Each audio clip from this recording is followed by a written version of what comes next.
Okay, good evening, everybody. Welcome back to Exploring the Lord of the Rings. This is session number 110 of Exploring the Lord of the Rings, which is pretty exciting in several ways. So I'm delighted to be back with you guys tonight. Sorry I'm a little later than usual, but somebody was monkeying with my stream settings earlier today. I had to do a bunch of adjustments. So I'm kind of teasing my son. So today, this afternoon, at 4:30 p.m. Eastern Time, my son Matthias did the debut episode of his new stream. He decided, it's one of those, like, it was a parental moment, like this summer, like I gave him a project. I'm like, I want you to accomplish something this summer. I want you to pick a project. I don't care what it is. Just pick a project and do it. And he decided that, he thought about it for a while and he came back and he's like, I want to do a stream on the Signum channel. And I was like, oh, that's not exactly what I had in mind, but I said I didn't care what it was. So, I set some parameters. If he could do it, he could do it. And he did. He's done all the things. He launched it today. Yes, the Pokemon Discovery Project. So we now have a weekly show on Pokemon lore on the Twitch our Twitch channel. It was a lot of fun. I thought he did a great job. And he'll be back every week Tuesdays at 4:30 p.m. Eastern Time. If you want to join him there, if you subscribe to our Twitch channel, you probably will have gotten the ad about that, the notification when he was going live. So anyway, I appreciate those of you who showed up and were very kind with him. I think he did well. And he's already looking forward to next week. I know. So anyway, that was fun, but I did have to set him up on my system here. So it was, it kind of took me a little bit longer than usual to get things prepared here this evening. But anyway, so that was one really fun thing that happened both in the Olsen household and on the Signum channel here this week. So if you've ever wanted to learn about Pokemon, my son can teach you pretty much anything you need to know about Pokemon. So it's gonna be pretty fun. Pokemon Discovery Project with the Rambunctious Riolu. That is his streamer name, the Rambunctious Riolu. Okay. Anyway, so Tolkien Otaku there in the Twitch channel. Yeah, I've heard, I've received several lectures about Pokemon, mythology, which I find very interesting and very strange. But I guess we'll get there. I guess he's decided he's going to stream his way through the Pokemon games. He started with the early generation games. Pokemon Yellow, I believe, is the one he started with, and so he's going to sort of follow it through to follow the sort of the development of the mythology and everything. So. That's what he's doing. I'm like, okay, that was. I'm like, I guess I can't criticize you for coming, up with a stream idea, which is like a really ambitious long-term project, right? Anyway. Cool. So, other things that are going on this week, as I mentioned last time, we're getting closer and closer to moot season. Two fall moots are our nearest moots, right? The next regional moots that are happening on our calendar. First is a new one, our newest moot, which is finally New England, right? People have been bugging me about why we have not had a regional moot here in New England where I live, and we're finally going to have one. It's going to be down in Amherst, Massachusetts, and it's going to be on the weekend. I think it's going to be Sunday the 29th, so that we don't have it on the website yet. There's still some things we're ironing out, but it's kind of a save the date on that one. Sunday the 29th of September. So yes, September 29th. So anyway, that's we'll have more on that soon here. So if you're going to be around Amherst, Massachusetts, September 29th, kind of pencil that in. And the next one, of course, is Mid-Moot 3, or Middle Moot 3, rather, our Midwest Moot, this time back in Iowa, and that's going to be on October 12th. And that one we do have up on our website already. The page for that is up, and the call for papers is up more significantly. So people are already submitting ideas for presentations and discussions and things on that day. So that's going to be a lot of fun. Ted Naismith is joining us for that. We have another guest coming down. So if you want to meet artist Ted Naismith, he's going to be coming down and speaking at Middle Moot this year. So that's going to be extra fun. Anyway, so those are our next two moots on the calendar. And we have a bunch of other moots that we are considering. Lalaith Minute Moot is kind of leading the way. We haven't 100% decided on the name for it. I'm not saying that's what's holding it up, but I'm also not saying it's irrelevant either. We're kind of wrangling about this a little bit. Minute Moot is one of the leading candidates, I have to admit. It's a very attractive moot name. I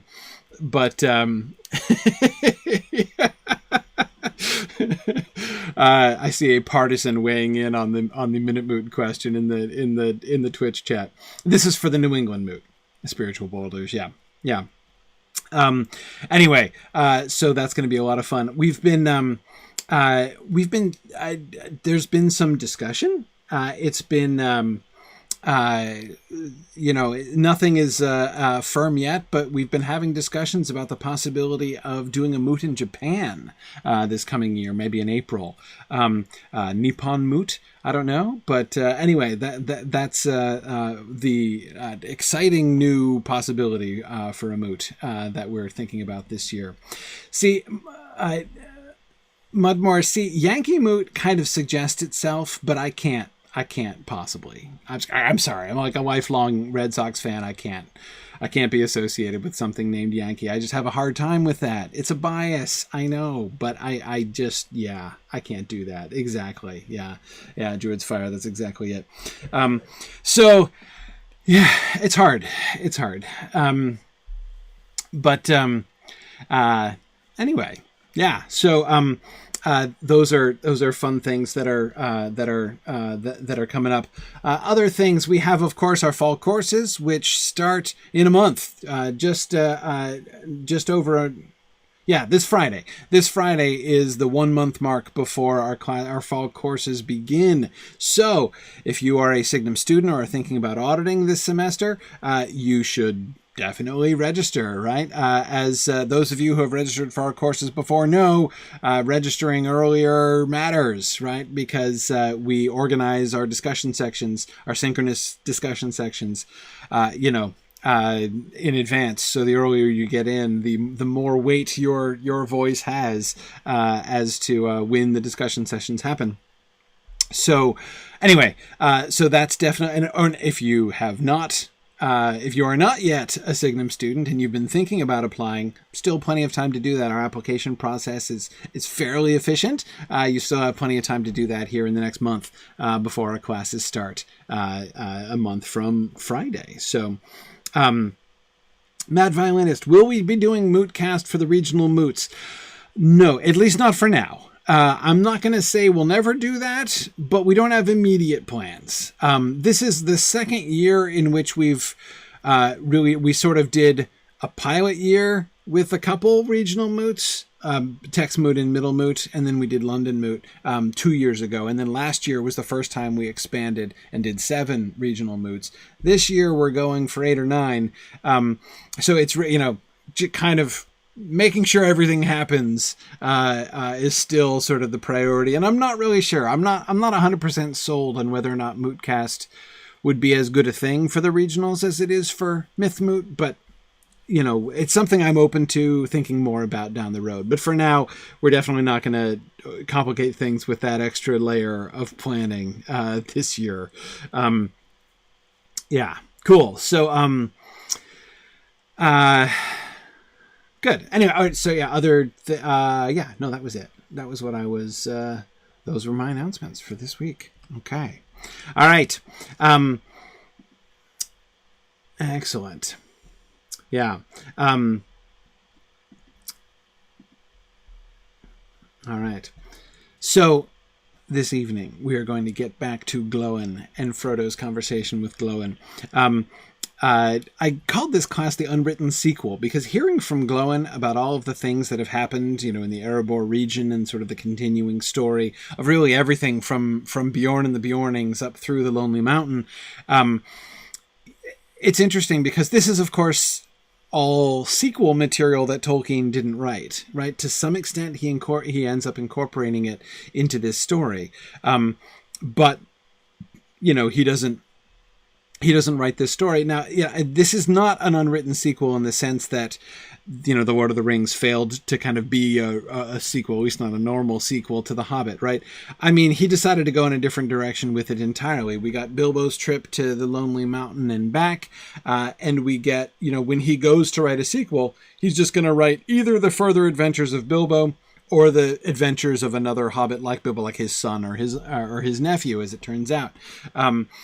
He never was going to he was never going to sit down and write the sequel for what happened in, you know, to the other characters in the story and to this whole world that he began to discover. And in some ways, I think this shows, as clearly as almost anything else, actually, the way in which Tolkien's whole mindset shifted from The Hobbit to The Lord of the Rings. What I mean by that is, and this is something that's always really hard at first to kind of wrap your mind around, the way in which The Hobbit was designed not only just to be a kind of a one-shot story, but the way it's this isolated world. We associate Tolkien so firmly with meticulous world building, right? I mean, almost all Tolkien fans. I mean, if you ask a Tolkien fan, what makes Tolkien great as a writer, right? I mean, one of the top things almost every Tolkien fan is going to say is about how beautifully developed the world is, right? How, you know, Middle Earth just feels like a real place that you can go and live in, and a lot of people wish they could, right? It's one of the reasons so many of us like Lotro so much, right? And that's absolutely true. Not contesting that. But the hard thing to wrap your mind around is that that's not The Hobbit. The Hobbit wasn't that at all. It wasn't a Middle-earth book. But more importantly, it wasn't that kind of book at all. The whole map, right? He never did the map. It's just the story goes here, and he came up with adventures for Bilbo along the way, and he put those adventures on a map, right? You know, he made a map that would fit those adventures. And what's south of that line, right? What's north of that? Very little, right? We know very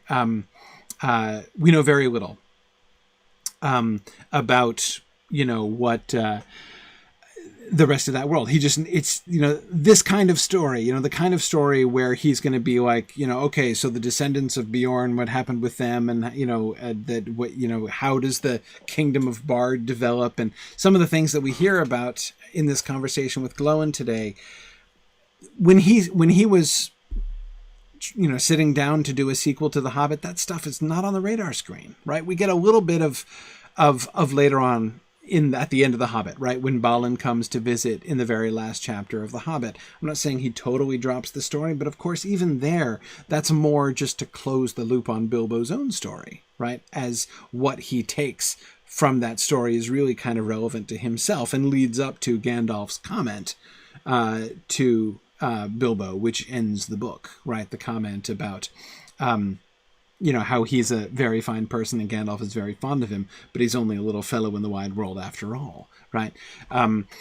So it's important for him to see. Anyway, I'm not going to get all sidetracked and lecturing about the end of The Hobbit, but the point is, he was not writing the kind of story in which he invests fully in every element of this. But of course, The Hobbit gets adopted into this world that he does go on to develop. And because, of course, the whole thing, he's fusing sort of backwards onto the world that he had spent a great deal of time world building and investing in. And that is, of course, the world of the First Age. So one of the things that I think is really interesting about this conversation with Frodo and Gloin, is merely the fact that here we can see Tolkien investing some imagination, some of that world building power in doing the thing that he never did, that he never really contemplated doing when he sat down to write a sequel, right? So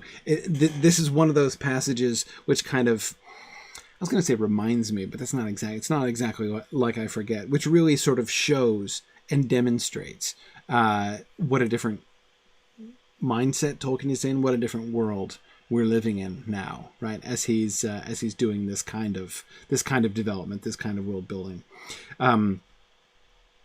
Yeah. Good.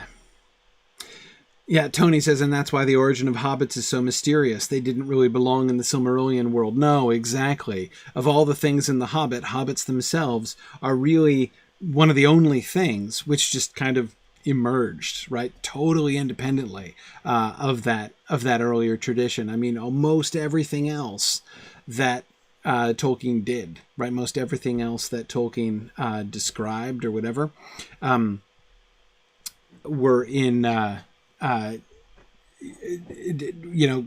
some kind of analog or root, right, in his earlier stuff, right, but not hobbits themselves. Absolutely. Yeah, good. Okay, let's see. 2 comments from the discussion boards before we get back into the text, so we want to be hasty about that.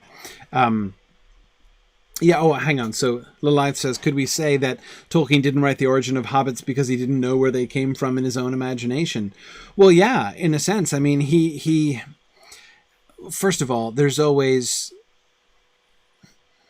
Tolkien always talks like he's discovering things instead of making them up, right? I mean, he almost never sat down to be like, okay, I'm gonna invent stuff now. It's never how he talked about it anyway. Whenever you hear him talking about his story, talking about his ideas, he has to find it out. He doesn't invent it, right? So yeah, he never learned. He never found out exactly where hobbits came from, right? They're a mystery to him, and he's fine with that. And it's actually, another really interesting thing. Sometimes people, and I've said things like this too before, that, that personality-wise, Tolkien was kind of, I've done this before, especially in contrasting him with C.S. Lewis. C.S. Lewis is really laid back and loose, right? He doesn't care. He can do The Lion, the Witch, and the Wardrobe, right? He can throw together, Norse dwarves and Santa Claus and Greek fauns, and it's all good, right? Whereas Tolkien is like, my head is going to explode from reading this book. I can't handle it, right? But that's not to say that Tolkien is like totally like can't leave any stone unturned. Like that, he was Sir Calidor very comfortable with the mysteries. Absolutely. If he didn't know, he didn't know, right? And that was okay. Exactly. By the way, Sir Calidor, what an excellent name. That is very good. Most people don't make it to book 6. Sir Calidor is, of course, the name of the hero knight of book 6 of the Fairy Queen. Very good. Very good. Strong work with the name there. Like it. Book 6 has always been one of my favorites. 1, 2, and 6 are my favorites. But anyway, sorry.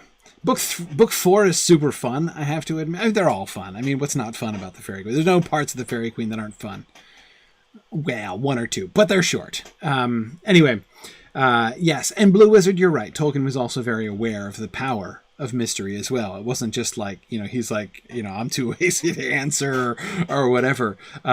He knew that not answering every mystery was a good thing. Absolutely.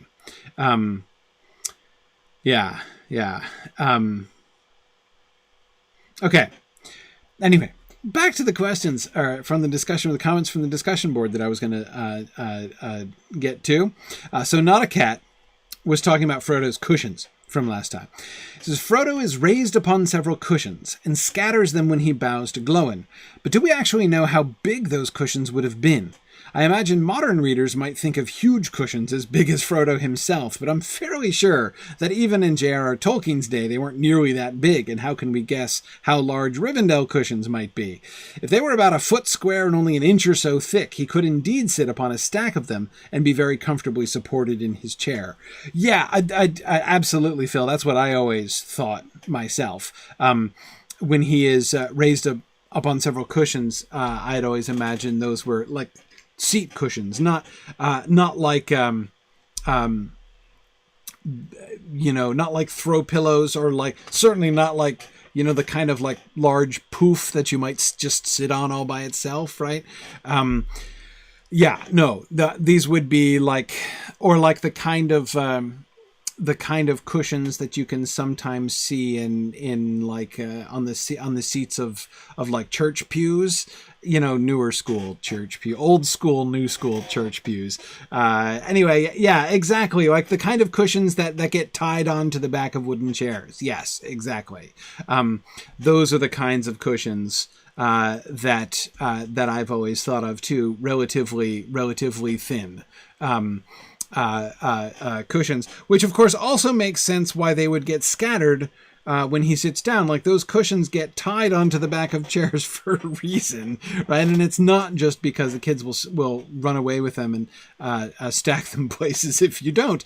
It's also because if you've got a couple of them stacked up and you go down, of course, usually you're up on cushions because you're short, which means your feet aren't hitting the floor when you're up on the cushions, right? So when you get down, meaning you have to slide your butt off the front of the seat and drop to the ground, right? The sliding process pulls all the cushions up behind you, and then they fall down around on the cushions, on the floor around you, right? So that's a pretty normal procedure when it comes to cushion stacking. Having had small children, in the end, we with my son Matthias, he's grown out of this several years ago now. But back when he was little, he sat on an old unabridged dictionary I had for many years. We still have this old, now rather tattered and stained, old unabridged dictionary that I got as a Christmas present, I think, one year when I was a kid, because it was the perfect height for him to sit on and reach the table with our chairs and our table. So what were they stuffed with? Well, we don't know, but yeah, rags, hair, like horsehair was a common stuffing for that kind of cushion.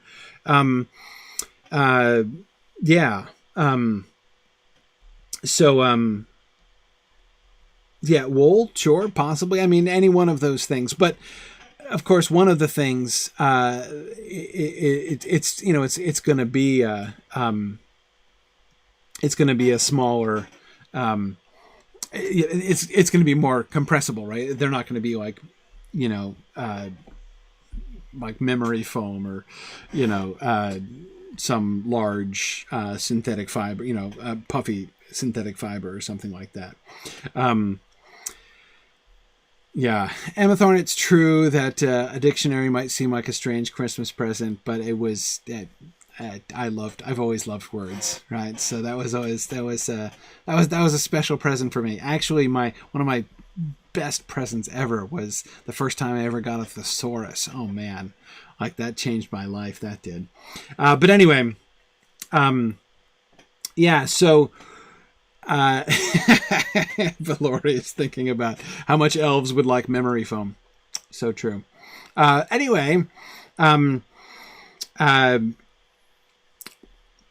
Yep.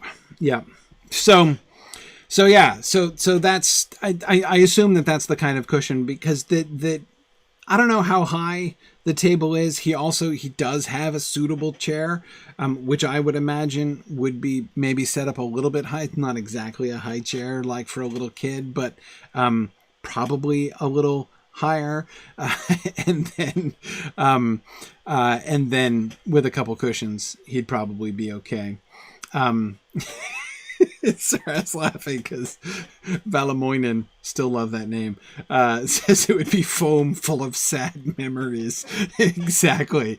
Elvish memory foam would be, you would sit on the memory foam and, you would be embraced by the memories of like loss and fading.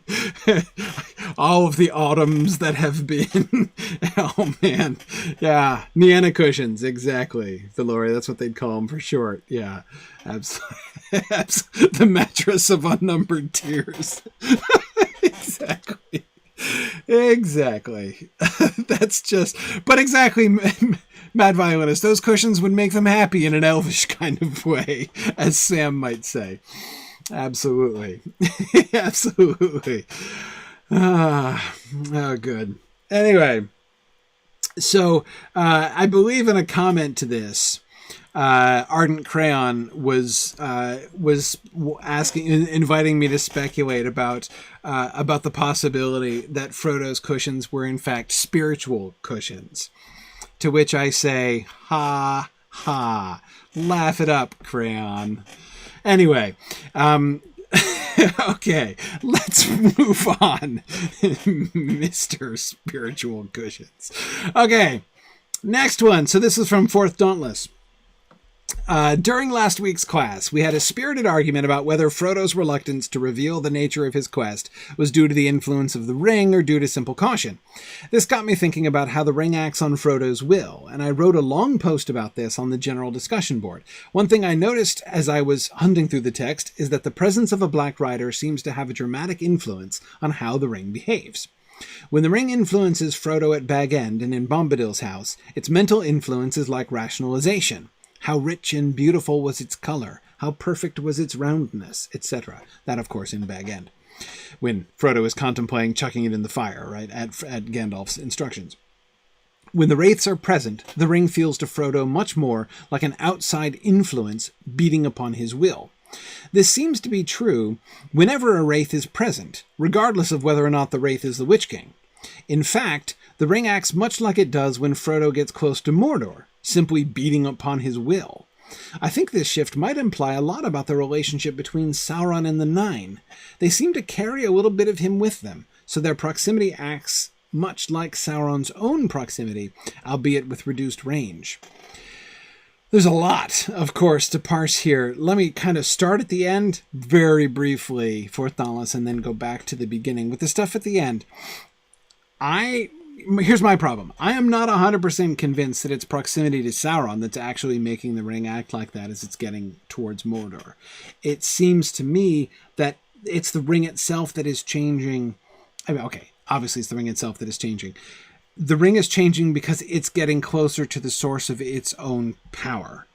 The text suggests that a couple times. That it's not like if Sauron went off, right? If Sauron went on a trip, right, as he's done before, right? If Sauron went to do a tour of the East, or whatever, then anyway. So if that were to happen, would it be different? Right? I mean, this is a big what if, right? If Sauron weren't in Mordor as Frodo were approaching it, right? If Sauron had gone fishing somewhere, would Frodo have had the same experience, right? I suspect actually kind of, yeah, I do. I don't think it has to do, my own theory would be that it does not have to do with geographical proximity to Sauron, but rather Sauron's, the ring's own approach to the source of its power. Exactly, Brandon, being tied to Orodruin, to Sauron's forge. Exactly. So there's obviously there's a lot that we could do there. This is a long conversation for another time, and we'll see about this. But like I said, I'm not convinced that it's Sauron's proximity there. As far as the contrast, though, I do think it's interesting. It does. I think that your premise seems to me to be right. That it does respond differently. Here's one, perhaps confounding variable, right? The Barrow-wight. the ring temptation that Frodo experiences in the Barrow, right? No Black Riders around, but there are Barrowites around, right? And it seems to be, I'm not sure that the temptation to use the ring isn't a little bit different. It strikes me as similar to the temptation in the House of Tom Bombadil. Definitely a bit of a different flavor, right? But there's definitely rationalization that's happening there. I agree that when the ring, when he is sort of assaulted by the ring temptation at Weathertop with the Witch King standing there, it does not. There's no rationalization. So that does seem to me an important. An important possibility there. I'm laughing because I think that Spiritual Boulders has changed his Discord name to Spiritual Cushions there. Anyway, yeah. So. Yeah, I don't know. For Thongs, I didn't get a chance to read your longer post, which I hope to do, and I certainly recommend everyone else go and look at that. And by the way, just sort of as a side note, this is one of the things, obviously, and this was sort of pointed out to me lately. I was talking with someone about exploring the Lord of the Rings, I think at Mythmoot, and they were saying, it's really wonderful getting the chance to kind of think through every sentence and every paragraph in the way that we're doing. But of course, we kind of lose the bigger picture in a lot of ways, right? And of course, there are some things that we're trying to track and go through. But you're absolutely right. But you see why we're doing that, right? So we're not going to lose it. We're just not going to necessarily talk about it in class. You guys are supposed to do that, right? Just like Fourth Dauntless is doing, right? So when you see these bigger trends and these bigger issues, write about it, right? These things that we notice, we're not, like class is going to be, our class time is for going through the text, right? Bit by bit. But of course there is like worlds and worlds worth of arguments and discussions and sort of larger insights bringing things together. And of course I love to talk about those in small ways when we can here at the beginning, but really there's more that can come from this. So my sort of dream down the road, we've talked about, I mentioned the possibility of doing some kind of group project, and Tony has been beginning that, going through and taking writing up the notes from different from our earlier discussions, so that we can begin to sort of think about how would we compile this, because I do think I would like to make an actual written Exploring the Lord of the Rings, drawn from our discussions here. But of course, the idea, right, would not only be to have an Exploring the Lord of the Rings, which is drawn from our discussions, but there could be a whole series of like books of essays, right, which emerge from discussions that we have, from the things that you guys are putting together and saying as a result of this. I can see a whole wealth of really interesting Tolkien scholarship that could emerge from this course. So anyway, just to let you know, that's what I have in mind. Certainly conference papers and things like that. Anyway, cool. So we will work on this. And yes, Tony, a separate book just from the field trips. Absolutely. Okay. So let's get back to the text. I'm going in the wrong direction for the text though. Okay, here we are. Throughout the rest of the meal, they talked together, but Frodo listened more than he spoke. For the news of the Shire, apart from the ring, seemed small and far away and unimportant, while Gloin had much to tell of events in the northern regions of Wilderland. Frodo learned that Grimbeorn the Old, son of Beorn, was now the lord of many sturdy men, and to their land between the mountains and Mirkwood neither orc nor wolf dared to go. Indeed, said Gloin, if it were not for the Beornings, the passage from Dale to Rivendell would long ago have become impossible. They are valiant men and keep open the high pass and the ford of Carrack. but their tolls are high," he added with a shake of his head. "And like Bjorn of old, they are not over fond of dwarves. Still, they are trusty, and that is much in these days. Nowhere are there any men so friendly to us as the men of Dale. They are good folk, the Bardings. The grandson of Bard the Bowman rules them, Brand, son of Ban, son of Bard. He is a strong king, and his realm now reaches far south and east of Esgaroth." Okay, cool. So, what do we learn here? Focusing on the first section, one thing that really strikes me is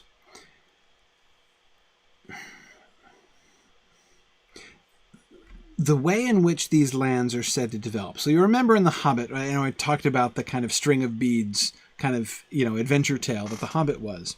We have the adventures with the goblins and then with Gollum in the Misty Mountains, right?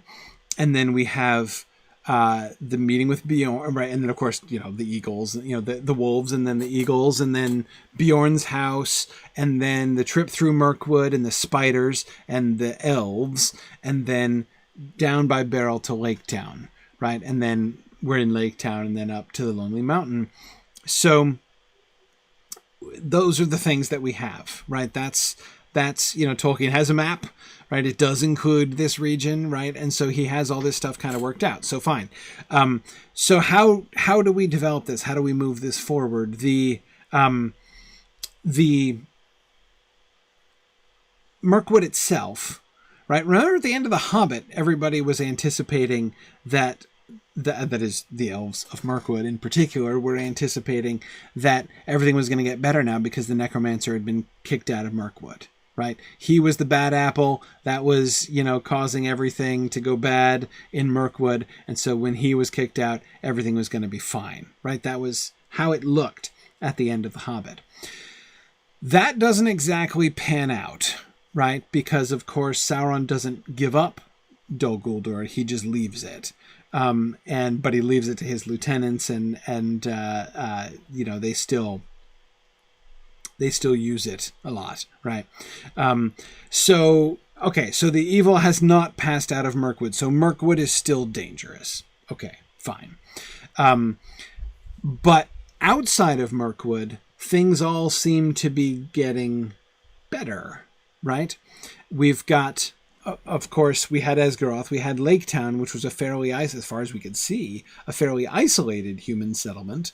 There on the shores of the Long Lake near the edge of Mirkwood, trading with the Wood Elves and trading presumably with other men down to the south, right, from where they were. But and so they've expanded, right? So you've got now the Kingdom of the Bardings, which extends much further than that, right? Far south and east of Esgaroth. Okay, so now there's this new, much more stable kingdom of men over on the one side of Mirkwood. And on the other side, a new kingdom of men has emerged, right? The Bjornings. Now, as far as, how did Bjorn become a bunch of sturdy men, right? As he was kind of on his own before. But the answer is, if you remember, and this happens in 2 sentences in passing at the end of The Hobbit when they pass through again. When Gandalf and Bilbo arrive at Bjorn's house and spend the whole winter with him on their way home, he calls a gathering of all of the woodmen. So you remember those woodmen who were going to be raided by the goblins and wargs had not the wargs caught fire instead, right? The place where we had the 15 birds and 5 fir trees and the gathering place of the wargs and goblins, they were planning to gather that very night in order to go down and descend upon the woodmen and drive them out, right? Those woodmen, the same woodmen whose sheep the eagles were quite keen to steal, and quite cautious about their bows, right? Those are the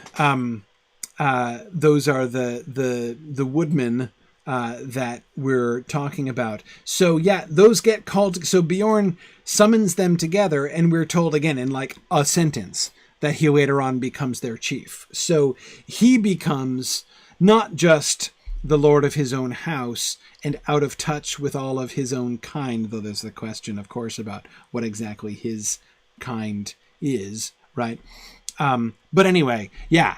So he comes to rule them. So those woodmen and Bjorn come together, and that's who the Bjornings are, right? That's who the when he's talking about the Bjornings, when he's talking about these trusty men that keep open the high pass and the ford of Carrick, that is who he's talking about. So there's not as, it's not a kingdom, right? We don't get, he is a strong king and his realm now reaches far, and he's not a king. We don't get a realm exactly for the Bjornings. But we know that they are valiant men, right? And he is the lord of many sturdy men. So there's many men, and Grimbjorn is the lord of them, right? So there's another, again, it's not a realm, but bunch of people over there, right? So those are the Bjornings on the one side of Mirkwood, and then we got the Bardings on the other side of Mirkwood.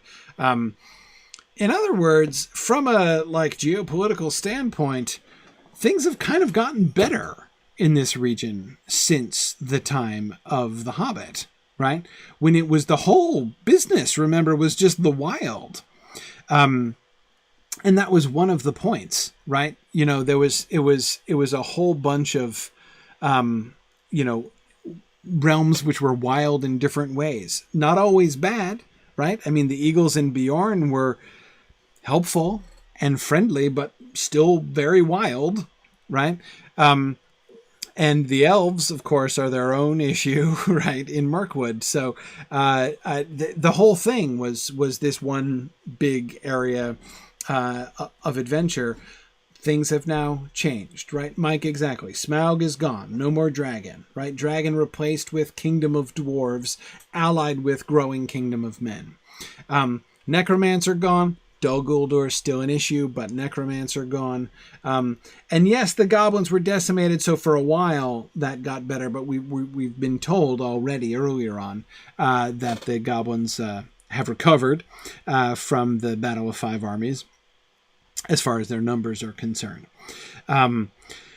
So still to this day, it would seem that things are still a little better and brighter and easier, right?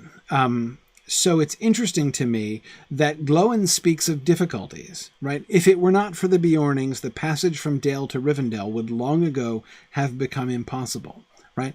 It wasn't impossible in the old days when Bilbo went through. Though, maybe, the fact that Thorin and company made it through the wild to Erebor from Rivendell perhaps is not exactly a contradiction of that concept, right? I mean, the kind of path that they had to take in the end, right? The kind of adventures that they had along the way, not exactly the kind of adventures you want every single trade caravan, right, to be experiencing when they come through. Exactly. So exactly, for Thoughtless. The passage would have been impossible without some rather extraordinary luck. Absolutely. Exactly what I was thinking. Anyway, yeah, I mean, it's all, that was all very fortunate. And again, not exactly the kind of thing upon which you're going to count or going to want to have to count if you're going to really try to sort of open those roads up. Exactly. Yes, I think that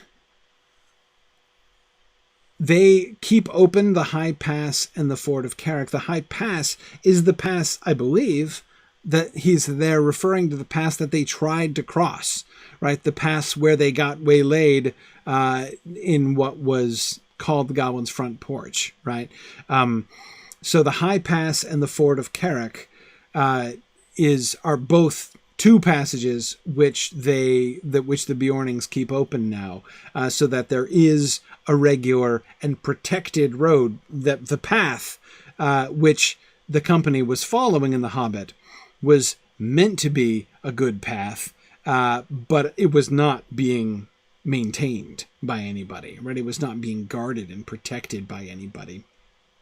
and now it is. So that's clearly a step up. But again, the what interests me is the sort of the tense and mood of his verbs here. The passage from Dale to Rivendell would long ago have become impossible. So he is suggesting that things have been getting worse, right? It's now been a long time. It's been 77 years since the time of the Hobbit to this point. So if back like right after, when Bilbo and Gandalf went back without much trouble, right? Their return journey was relatively easy. They didn't go through Mirkwood, right? And they took it easy. It was a little less urgent, but still, they crossed over the mountains, didn't have any problems, right? Crossing over the mountains. So it sounds like right after the dragon died, right after the goblins were almost wiped out or very largely culled in the Misty Mountains, and in the immediate aftermath of the retreat of the Necromancer, things seem to have been definitely easier. But in the 77 years since then, things have been getting, again, steadily and steadily worse. But the Beornings have been continuing to sort of fight the fight, have been maintaining these things. So this image, it suggests to me a kind of like the places of peace, or at least of safety or relative safety, are compressing again, right? So now they can keep open, the ford of Carrock and the High Pass, right? But that's kind of what they do, right?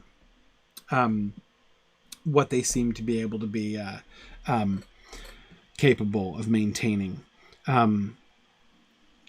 Fort Dauntless, I mean, you're right. Like the toys came from Dale for Bilbo's party. He was getting shipments, right? We definitely had caravans of toys and musical instruments coming from Dale for Bilbo's party 17 years ago. We don't know, though, that these difficulties hadn't been increasing then, however.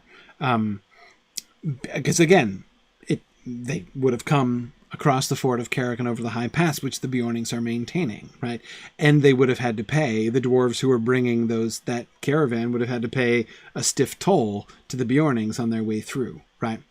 But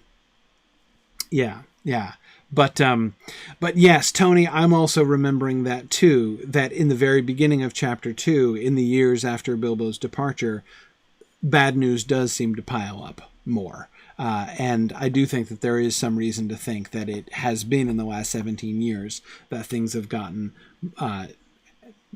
the badness has been escalating over the last 17 years. Yes, and Mike, you're absolutely right. The enemy putting forth his power more and more to look for his ring is going to be increasing the pressure, right? So yes, there's good reason to think that from the time of the capture of Gollum, right, which is when Sauron learns for certain that his ring is out there and in the hands of a hobbit, right, that's going to be the time when he's going to be really redoubling his efforts there. Yeah. So do the Beornings still give the goblins more than fireworks? Seem to. Yeah. As the, traditional enemies of both the orcs and the wolves, right? And that is, very much in the spirit of Bjorn. I mean, I've always loved that. Grimbeorn, the old son of Bjorn, was now the lord of many sturdy men, and to their land, between the mountains and Mirkwood, neither orc nor wolf dared to go. Yes, there are no goblin orc raids into those lands these days, right? Bjorn's sturdiness, the Beornings make bad enemies, right? Absolutely. So this is these woodmen, by the way, this is the same term that Tolkien used. The parallel kind of society that I think we should be imagining here are the woodmen that Turin goes to join at the end of the Turambar story, right? The place where he takes the name Turambar, and marries his sister, right? Those woodmen are like the woodmen that we seem to see outside of Mirkwood. The parallels are quite close, especially if you look at the way that he describes the woodmen, not only in that section, but earlier on in the, I say not only in that section, as if Tolkien got to that section in the alliterative poem, but in the alliterative poem, the part of the Turin story where Turin first connects with the outlaws, right? The outlaws are outlaws from that region, preying upon the woodmen who live in that area. So when we see the woodmen whom those outlaws are kind of preying on and fighting against, those are very much the woodmen who are like these woodmen in Mirkwood, the woodmen that the eagles are nervous about and the goblins and orcs are planning to attack in The Hobbit, and whom Beorn forms into the Beornings. Yes. Yeah, good. Are we to understand these woodmen as being akin to the Rohirrim through the Eotheod somehow? Or are they all distant cousins, descendants of the men of Rovanion who fell in the long years against the Wain Riders as Gondor's allies? Well,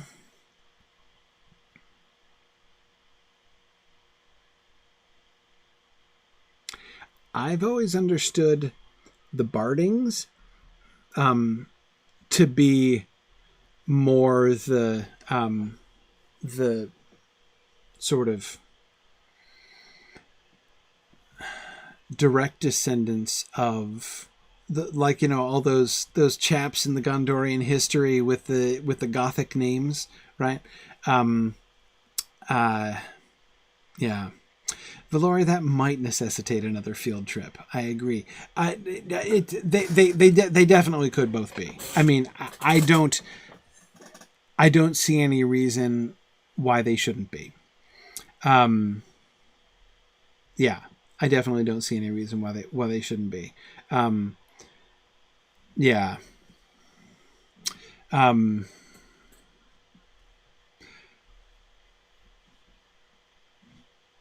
Linguistically speaking, so they're I'm again, it's so hard because all of this is stuff that Tolkien retconned from The Hobbit, right? Again, he was not writing that kind of story when he wrote The Hobbit. He was just including fun elements that he liked.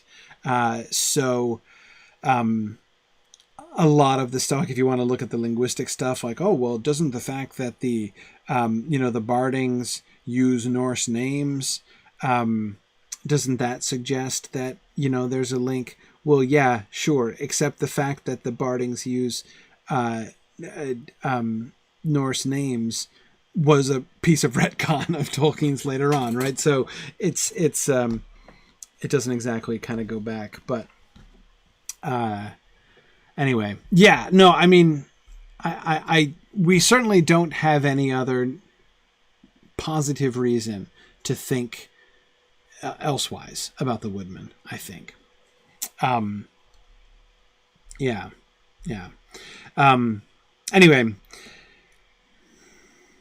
I like the fact that the Beornings charge tolls, however. The Beornings are not the allies of the dwarves, right? They are not over fond of dwarves any more than Beorn was over fond of dwarves, right? Why did Beorn help Thorin and company? Because he was tricked in part, but he's not dumb, right? He didn't just get bamboozled and didn't know what was happening, right? He got, Gandalf kind of sneaked everybody in while he was distracted, but he could have kicked them out later on, right? I mean, he definitely chose to take them in, even when Thorin first showed up, right? When Thorin and Balin first come around the corner, he he lets them stay, even just the two of them, right? And why does he do that? He does that because he's heard of Thorin. And Thorin has a reputation, right? He knows his name, Oakenshield, and he knows that Thorin, personally, and his family in general, are famous for killing goblins, right? The one thing they are known for was their ferocious war with the goblins of the mine in the mines of Moria. That's even in the chapter 1 of The Hobbit that gets mentioned. So the full story of the Battle of Azanulbazar doesn't get worked out until later on, but we know that, Bjorn has heard of this because it was comparatively local to him, right? So he harbors Thorin and his friends because Thorin and his friends are anti-goblins, right? Any enemy of the goblins is, well, if not a friend, at least not an enemy of Bjorn. So he's not fond of dwarves. He doesn't like dwarves, but he puts up with them. And I think that we can kind of see, it seems to me that Gloin's attitude towards the Bjornings is very parallel to the likely to be very parallel to the Bjornings' attitude towards them, right? Still, they are trusty, and that is much in these days, right? They are trusty. Meaning, it doesn't mean they're friendly, right? It doesn't mean they are, they're staunch allies. What they are, by trusty, that means they are unlikely to side with the enemy, right? The Bjornings can be trusted because they are not going to do deals with the goblins or something like that, right? They are not going to sell the dwarves out to the goblins. They easily could do, right? If an unscrupulous Bjorning chief wanted to cut a deal with the goblins, he could tell them when a dwarf caravan was coming, right, and let them ambush them, right? Easy to do that. But they would never do that. And the dwarves know that they can rely upon them to be the enemies of the dwarves' enemies. And I suspect that the Bjornings feel much the same about the dwarves, especially the dwarves of the Lonely Mountain, right? Okay, you're dwarves coming from Dale, right? Okay, yeah, you're trusty, right? We're not going to worry that you're going to join in with the goblins or that you're bringing stuff to trade with the goblins, right? Bringing them better weapons and armor to trade to them, right? No, you're trusty, so we don't particularly like you, but we'll definitely let you go because we're not worried about that. Yeah. So and JJ, I agree. Bjorn's rescue of Thorin at the battle, it does show that he seems to have at least gained respect or friendship for Thorin. I agree. I think that Bjorn certainly would have respect for Thorin, and presumably just even seeing the situation in the battlefield, right? I suspect that Bjorn is wise enough simply to perceive what had happened, how Thorin came to be surrounded in the midst of his enemies the way that he is, right? By looking, even if, Bjorn himself comes up over the crown of the hill, right, and looks down and he'll see the path that Thorin's charge took him in, and he'll see the enemy surrounding Thorin.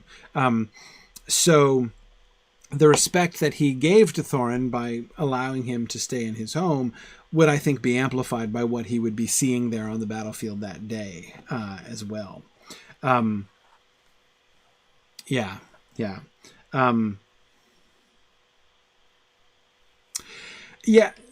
Lilith, I agree. Bjorn isn't mean. He's not. He seems to be. He's wild, right? He's wild. He's more like a wild animal than he is like a civilized person, right? And that's not a bad thing, right? It's not necessarily a good thing. He's not a tame bear. Good. Both Millie and Thoughtless said that at the same time. Exactly. He's not a tame bear. Exactly. He's trusty, but he's unpredictable. Yeah. Exactly. Let's see.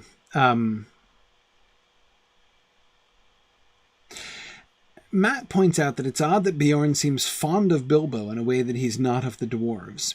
I wonder if it's Bilbo's sense of wonder at his house. Yeah. In the way that he seems more like a child. Yeah. Sure. He does seem more fond of Bilbo. You can tell by how disrespectful he is, right? Little Bunny is getting nice and fat. I do think that he's got to appear to be almost completely harmless to Bjorn as well, right? I mean, like, dwarves have a reputation. Hobbits have no reputation, and it would seem. Right. And if Bilbo's the only hobbit that Bjorn has ever known, he's certainly not going to be very worried to meet new hobbits. Right. And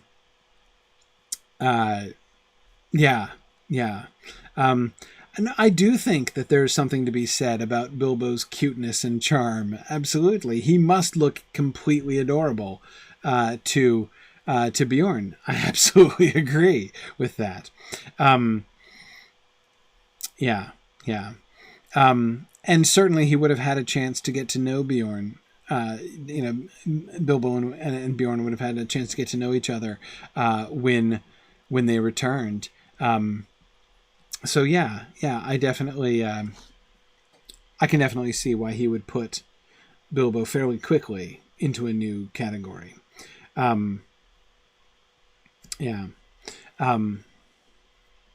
Lilith, you're right. Everyone seems to treat Bilbo differently in The Hobbit only because they don't know what he is and he seems odd but not dangerous. Yes. Gollum is the only person who's afraid of Bilbo when he meets him, because Bilbo has a sword, right, which is Gollum's size. Nobody else. Everyone is just kind of curious, from the trolls on down, right? Everyone is just kind of curious and puzzled when they meet Bilbo. Few people are intimidated when they meet Bilbo. Even Smaug. I absolutely agree for Thomas. Even Smaug. And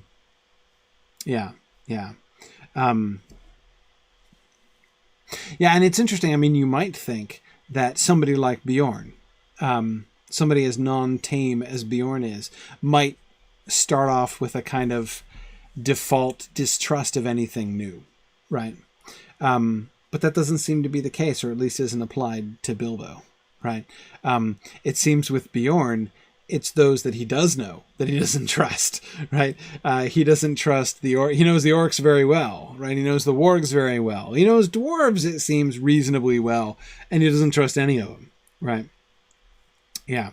Yes, Matt says greengrocers are seldom seen as threatening. Exactly, true enough.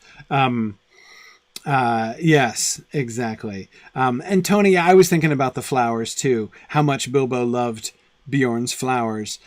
It does lead you to think that they probably would have had a lot to talk about, right? Have gotten along better probably than Bilbo and the dwarves would have done, even in a short time. Yes. They would have had more to talk about, I think, than Bjorn and the dwarves would have. For Thalas, I agree. If only Bjorn could have met Sam, right? Surely he would have really loved Sam. Okay, other points I wanted to make in here? I don't think so.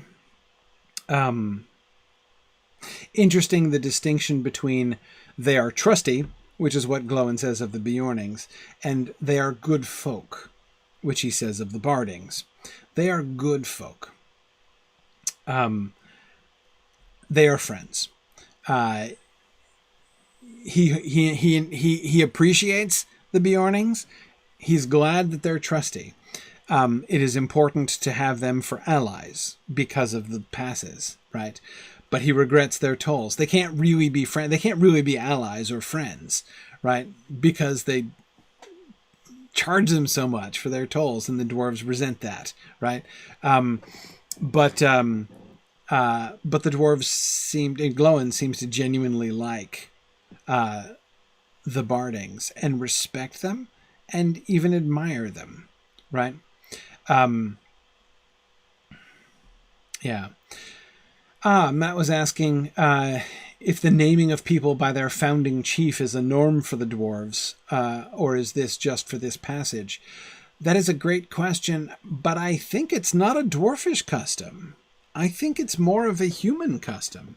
I mean, the ing ending there, right? Of course, we will see it exactly, JJ, with the Eorlingas, right? So that's exactly, it's a Germanic thing. Think about, of course, like the old Morris book, right? The House of the Wolfings. Similar. Now, there the different tribes are named after their totem animal, right? The Wolfings are the wolf tribe, essentially. But that's how they're called. But if you have these core central figures, right? These core, so Bjorn and Bard, right? Bard, the one who, slew the dragon and re-established the kingdom of Dale, and then Bjorn, of course, who brought them all together and made them into a people at all, right?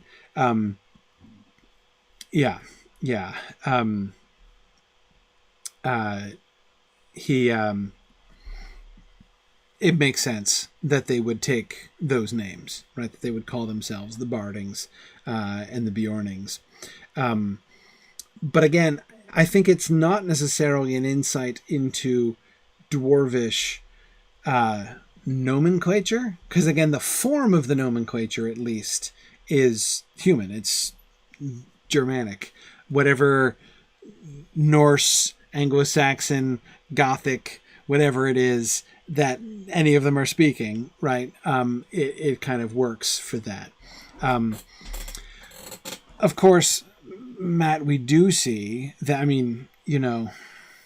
well, no, because if you think about it, although they often talk about Durin, right? Exactly. They know themselves as Durin's folk, but they also call themselves the Longbeards, right? So their name for themselves, the Longbeards, has nothing to do with Durin's name, though again they do call themselves Durin's folk as well.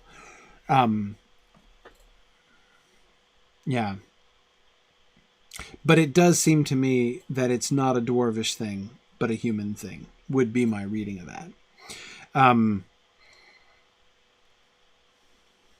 Okay.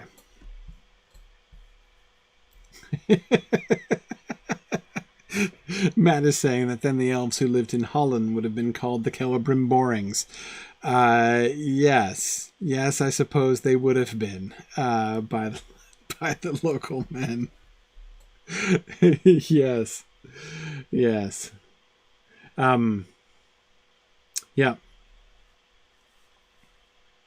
Yeah, no, Flamifry, I agree. The dwarves name their houses after their founding fathers, except when they don't, right? I mean, they remember their founding fathers. It's important. But their family names are actually different, like Longbeards, right? It's the family name, technically, of Thorin's family. Yeah. Anyway, okay. What time is it? Hey, let's do another slide. "And what of your own people?" asked Frodo.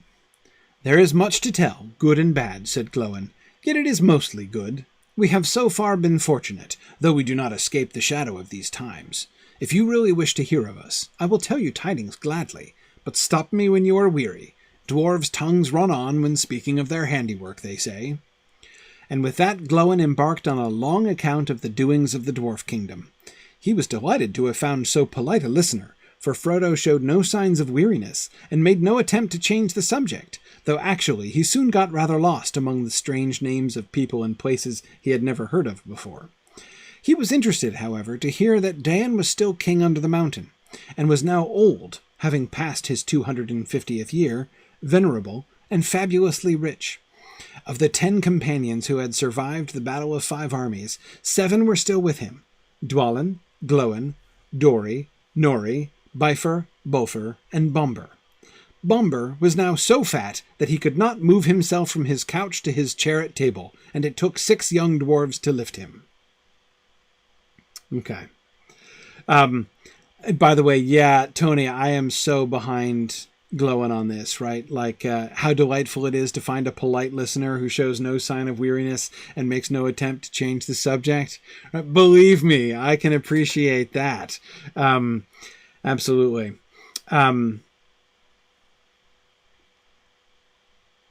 Yeah. So Gloin's introduction. We have so far been fortunate, though we do not escape the shadow of these times, is a really interesting opening. There is much to tell, good and bad, yet it is mostly good. We have so far. Now, so far, I think means in time, right? That is to say, like, to this point, we have been fortunate. Doom might come upon us at any moment, right? The inevitable collapse of our kingdom may yet be, soon at hand, but it hasn't happened yet. So we have so far been fortunate, is how I take that, right? We have so far been fortunate, though we do not escape the shadow of these times. So we've been fortunate, though, things are tough for us too, right? Things are tough all over now. I'm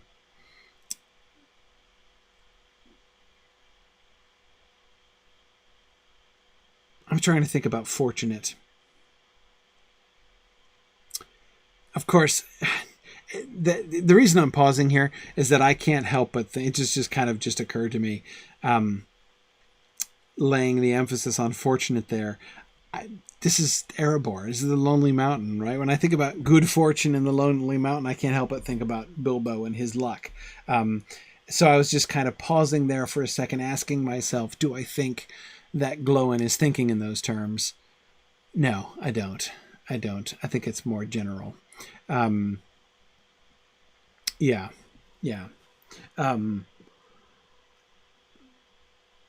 But there seems suggested a general kind of pessimism underlying that statement, right? We have so far been fortunate. Does seem to suggest a person whose overall expectation is that things are gonna be bad eventually, sooner or later, right? And that to not have encountered disaster and to have had this stretch of growth and prosperity is lucky, right? Very true, Matt. Matt is looking at the pun, right, between of fortunate, right? They've been fortunate in more than one sense, right? They've been lucky, but they've also gotten rich as well. Fair enough.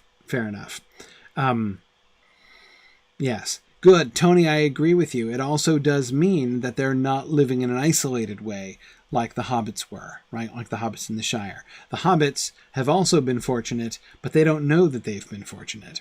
But more importantly, Tony, thinking about the shadow of these times, right? Hobbits don't even really know. They've heard rumors. Frodo's heard rumors because he's looked for them, right? He has sought out the rumors and thus found them by talking to dwarves and other travelers who have come through. But most of the hobbits have no idea that there has been any kind of shadow at all. At least they don't know that yet.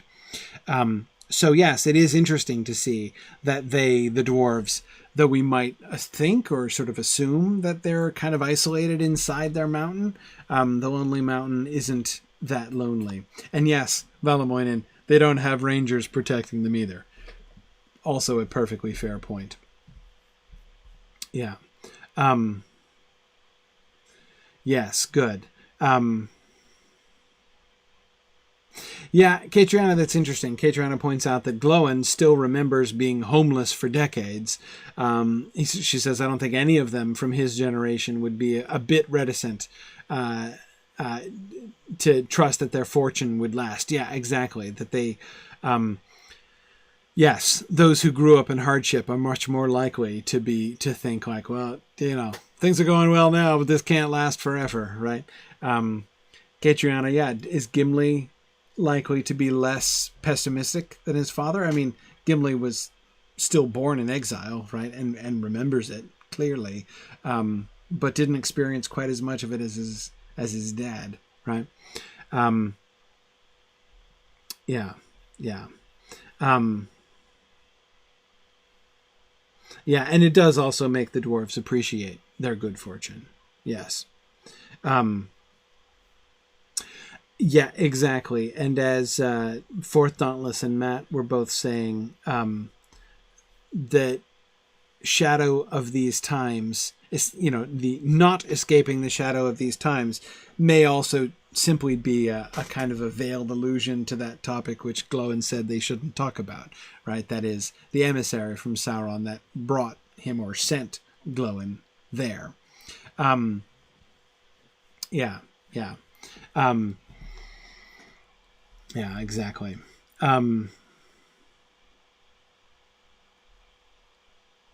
Yeah. Good. Let's see. The other doings of. One last thing from that first paragraph. Dwarves' tongues run on when speaking of their handiwork, they say. 2 notes on that sentence. First, I think sometimes we forget this about dwarves. When I hear people talk about dwarves, Tolkien readers often seem to remember the secrecy of dwarves, right? They seem to remember the secrecy of dwarves and focus on that, like dwarves are always kind of close-lipped, except they're not. They're close-lipped about some things and in some ways, but in others they're not at all, right? And so here Gloin is talking about not only his own but his people's penchant for having their tongues run on when speaking of their handiwork, right? They love talking about their work, right? They love talking about their craftsmanship. So anyway, it's an important thing to remember. We'll see it, of course, right? We will see Gimli being overwhelmed, and when he's overwhelmed, gushing, right, about the glittering caves later on. But anyway, yeah. They do love to talk about things. Yes, they're very talkative about the stuff they make, just not about how they make it. Right? Mike says this is the engineer's world. Keep your trade secrets, but advertise your outcomes. Yeah, something like that. Yes. So anyway, that was an interesting reminder. As I say, sometimes we can overemphasize, I think, the closed-lippedness of dwarves. The second thing I wanted to point out about this sentence is their handiwork. I mean, okay, like the saying makes perfect sense. The fact that he says that in regard to what he's talking about, right? Handiwork makes you think of like their smithcraft, right? Like, so a smith will talk about, I mean, if you look at a really nice axe, right, that somebody has made himself, and he'll go on to tell you all about this axe, right? That seems to be what that sentence is talking about. Gloin is not talking about his handiwork. He's talking about what the dwarves of Erebor have accomplished, right? The 2 conclusions I think we can draw from that. First, I think the thing that we're safest concluding from that is this sort of sense of kind of corporate identity for the dwarves, right? Their kingdom that they have made. This is something that all of the dwarves have made, right? And all of the dwarves feel the same pride in what they have done, as a kingdom since the return of the dwarves to Erebor, as if it were their own hand, as if it were an axe that they had made, right?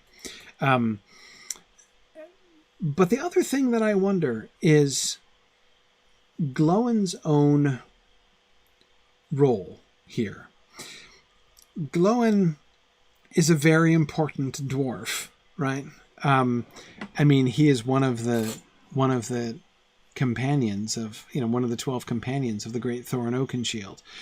He has been sent as an ambassador here to Rivendell. It is clear that Gloin is a very important, he's a VID. Yeah, he's a very important dwarf, right?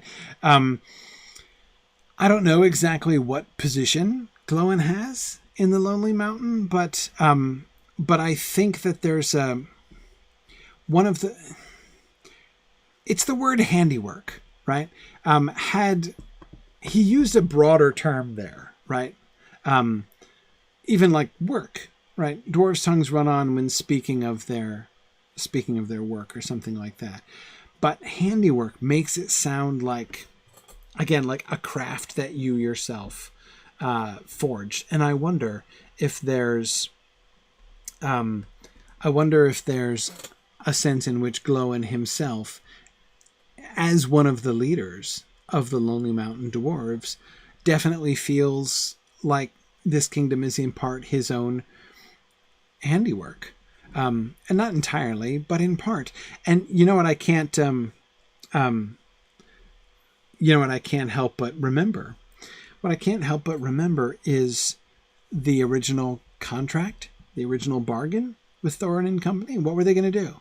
They were going to get to the Lonely Mountain, and what were they going to do? They were going to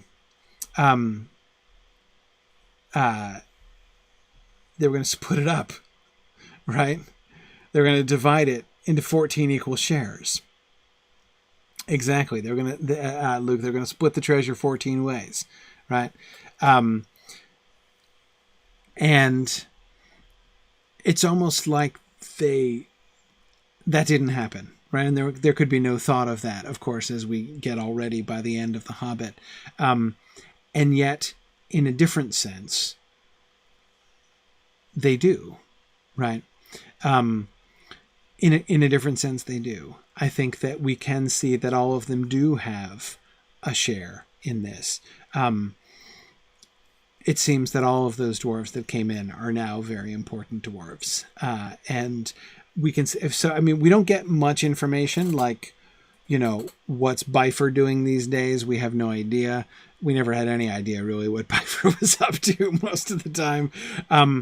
But from what we learn about Balin, from what we learn about Gloin, it seems that all of those dwarves are in fact very important, have played a major role in the forming of this kingdom. That this kingdom is, I think, perhaps in some ways their handiwork as well. Exactly. Lilith, Gloin has been lighting fires like crazy, right? Absolutely.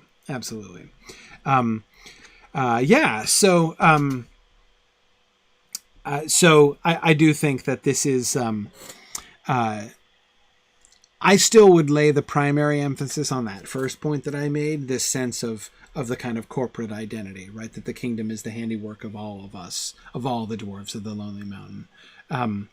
But yeah, for Thoughtless, I agree. Bomber's increased fatness and his 6 body servants do seem to suggest that he is very important and wealthy as well. So yeah, everything that we know, we don't know all that much about what has come of the 10 surviving companions. Of course, we will know about the ones who are not named here, more about them than about any of the rest of them. But given what we do know of all 10, everything that we know suggests that they are important and leaders in the Erebor community. And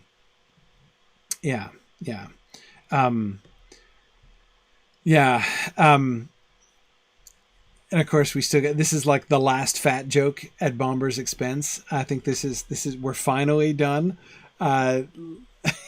laughing at Bomber's girth. Yes. I think that's the last time.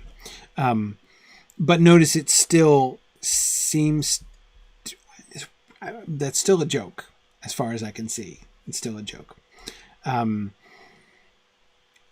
But certainly does suggest remarkable wealth. I don't like to think that he's like Baron Harkonnen, Tony Mead, though maybe if he had some, what are they called? The things that hold Baron Harkonnen up. I'm blanking on the contraptions that why Baron Harkonnen doesn't need 6 young dwarves. Yeah. Anyway. Yeah.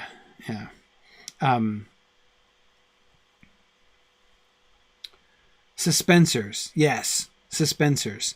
Suspensor like globes. It's not just a belt. He's got like things attached onto him. That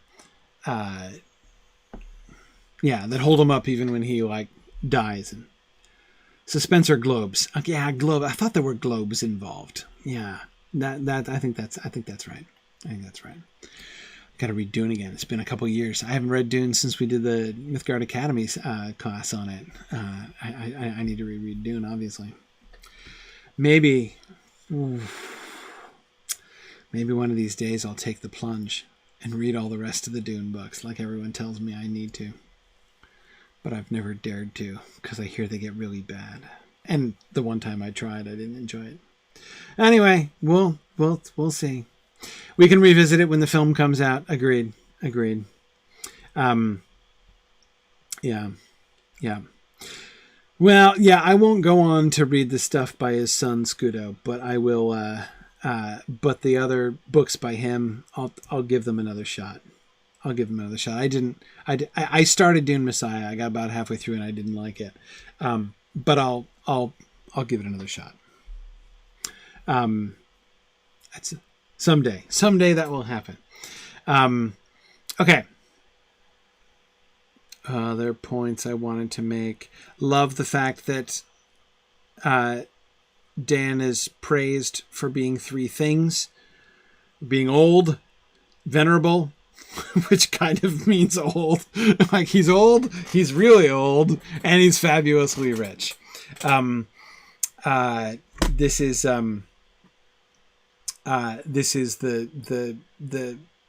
the high life, right? This is as good as it gets from a dwarvish point of view. Yeah.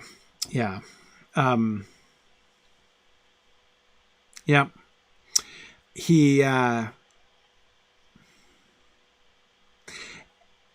it's interesting that although remember he was just praising Brand, right, who's a strong king, calls Brand a strong king, doesn't compliment Dan as far as we can see, right?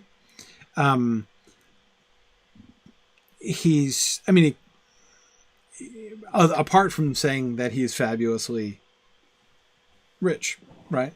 Which I guess is sufficient praise, right?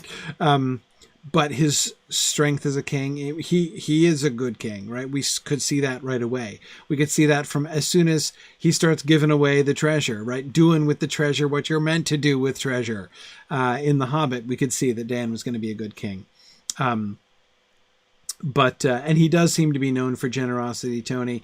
And I think it is no coincidence that the king who is known for generosity ends up being fabulously rich, right? Giving away your treasure, this does not lead to not having any treasure, right? This leads to becoming fabulously rich. If you do it right? And Dan is clearly doing it right. It was that, again, that was clear from the very beginning. Venerable. So I kind of, I was kind of joking a little bit, saying that venerable kind of meant really old. You know, he's old and really old and fabulously rich. I wonder exactly, we talked, this word came up. When did this word come up? I know we talked about this because we got to this passage. It was just earlier in this chapter, but that means it could be any time in the last 6 months. But anyway, sometime in the last 17 class sessions, we were talking about the word venerable. It was in Elrond's description. Was it in Elrond's? Yes, it's venerable as a king of men. Yeah, that's right. It's in Elrond's description. Right? It was Elrond. Hale is a warrior in the fullness of his... yes. Venerable is a king crowned with many winters. Yeah, that's it. That's it. Hale is a young warrior in the fullness of his strength. That's it. Venerable, as it's used in that description, does suggest old, or is correlated with old. But obviously it's about respect, but that's not a strong enough word for venerable, right? Dillian, I agree with you. It does imply wisdom, I think, to some extent. That seems right. Tony says it's about honor as well as about respect. Yes, honor, and more importantly, being worthy of honor, right? I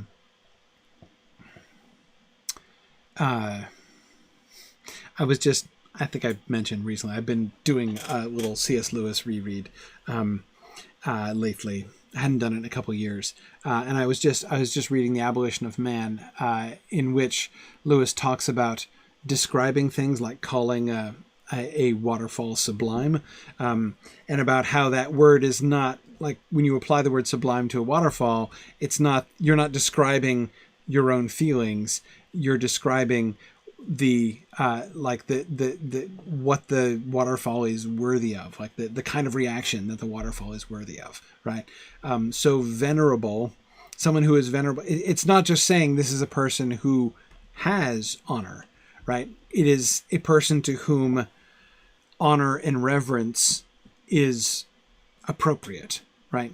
It is appropriate to show them honor. They are worthy of honor. Whether or not they receive it, right? They are worthy of it. And you can tell that they are worthy of it. But does it have a higher sense than that? It is certainly, the word venerable, of course, is very, is famously used in a Catholic setting, Kyle, as you're reminding us, to describe, it's like when you're right below a saint, right? You're not quite sainted, you're venerated. So like, of course, my favorite non-saint, the Venerable Bede, whom I hope they never saint, and if they do saint, I'll carry on calling him the Venerable Bede. I don't care. You can't make me not call him that because it's the best name ever. So the Venerable Bede is not quite a saint, right? But he's pretty close to saint. So that kind of like worshipful, to what extent is there actual sort of worshipfulness attached to somebody who is called venerable?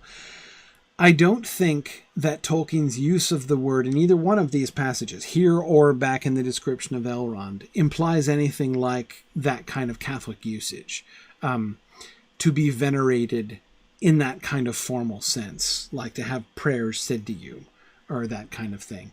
I don't think that's what we're getting here. Very worthy of honor, having a presence which elicits from the viewer honor and respect, right?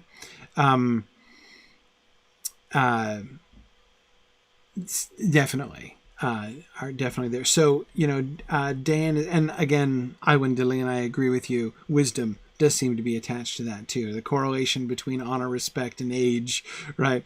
You think wisdom seems to be a kind of a common thread in there. Yeah. Good. Okay.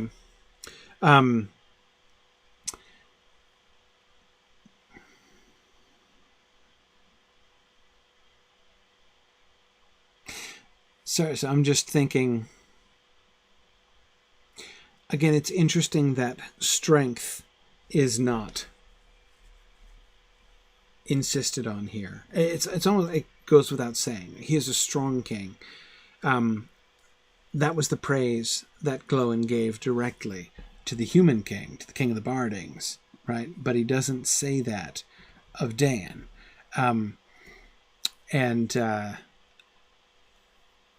I think in part because it's implied, but I think also perhaps he wants to say more than that. When he calls the king of the Bardings, when he calls Brand a strong king, he says that leading up to, and his kingdom is expanding in the south and the east, right? Dan's kingdom might be expanding too, but in a different sense, right? I do think perhaps strength is a given with Dan, given his reputation, Tony. But again, I also sort of wonder if again, strength of kingship perhaps is different, right? Yes, Ambrosius. Bomber is expanding, but the kingdom of the dwarves itself doesn't seem to be. Yeah. So, again, where the kingdom of the Bardings is growing geographically, his influence is growing geographically. Dan's influence isn't growing geographically, but it's growing monetarily. Right, he is fabulously rich, and that seems to be the measure, right? So I think perhaps that's kind of the stand-in here. I'm just sort of thinking about what does it imply. I'm comparing and contrasting the praise that Gloin chooses to give to the human king compared to this description, which is presumably drawn, sort of summarized from Gloin's words praising Dan and his works and his kingdom. Just doing some comparison and contrast there. And I think that we can perhaps see some different values there.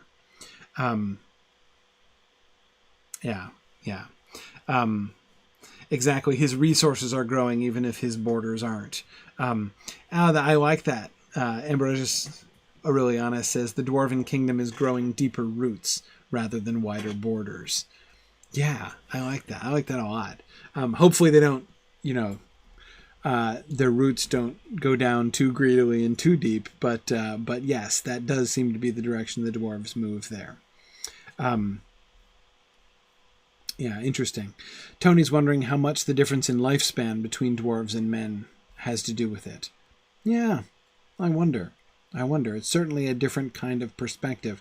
And Dan's age, right? He's more than 250 now, has reached the point where it is significant even for a dwarf, right?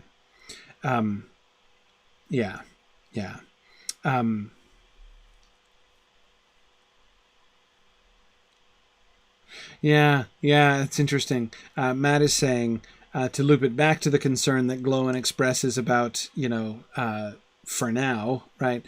We have so far been fortunate. Dan is in the position of Hrothgar just before the arrival of Grendel. Yeah. There are definitely some parallels there. Definitely.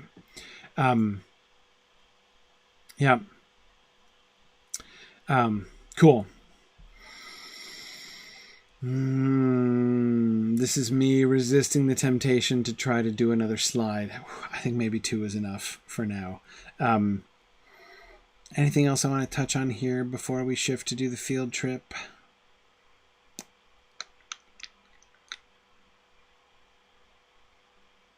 Okay, one sentence we didn't touch on so much. Frodo's politeness, right? He's a very polite listener. He's not following, right? It's not to say he's not enjoying it, but he's not following it. And he makes no attempt to change the subject. But he soon got rather lost among the strange names of people and places that he had never heard of before. When he first sees Gloin, right, he is surprised and delighted because he has heard of him, right? As I said, it's like it's a character out of Bilbo's story suddenly right there that he's talking to, he's sitting next to at table, right? When Gloin is telling these stories, he's not just, what we get is Frodo not focusing on the familiar names, right? Tell me more about Esgaroth. Tell me about, is there a master now? Do they still trade with the elves? There's a lot of kinds of questions that he might be interested in because of what he's familiar with from hearing Bilbo's stories. Instead, it's all about the strangeness of it. The people and these are people and places he's never heard of. And And of course, one of the things that we can hear from this is how dated Bilbo's stories were. If Bilbo had stayed more on top of the news, presumably he would have told Frodo, and Frodo would know more of this, right? So that's interesting itself, how Bilbo doesn't seem to have updated his stories much. He did, make it back to the Lonely Mountain, but not until later. So he seems to know not very much, right? Bilbo seems to have known not very much before he left the Shire about what had happened out around Erebor, right? So that's another thing. Yeah, and Tony, I agree. It highlights how little the dwarves came to visit Bilbo too. Yeah, there's yeah.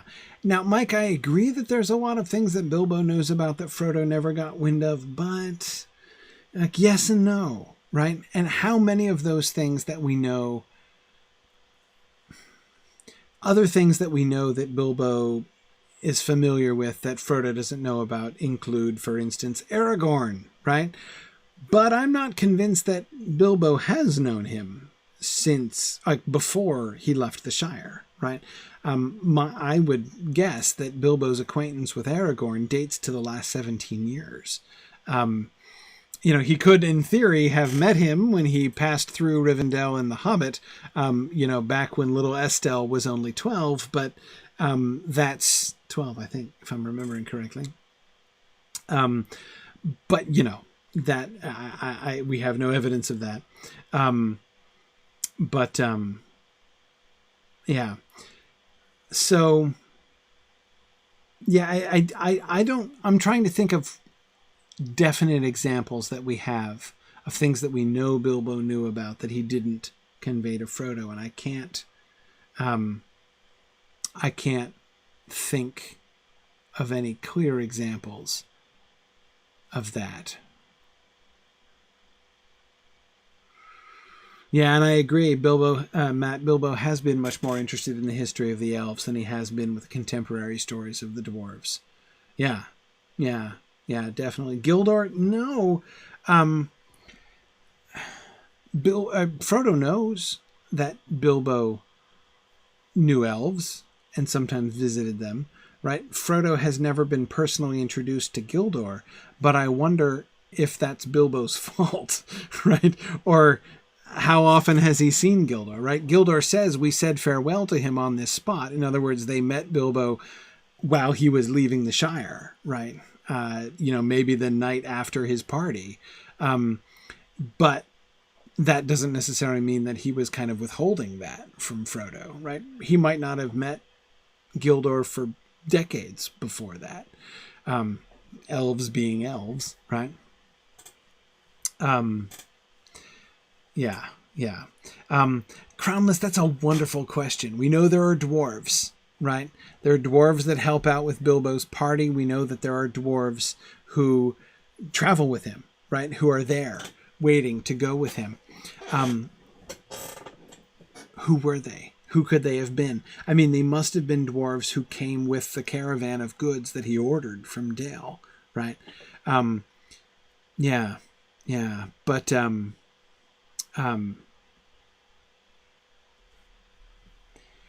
yeah. Mike, I agree that Frodo doesn't know much about Bree, but yeah, how much does Bilbo know? When was the last time Bilbo was at Bree?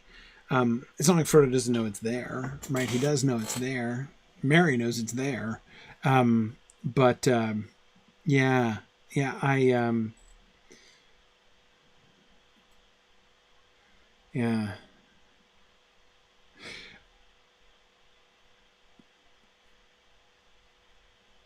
Aragorn is surprised at the translation from the Elvish that only Sam knows. I doubt Frodo is surprised by it in the sense of never having heard it before. It might be surprised that Sam can rattle it off by heart, right? Yeah.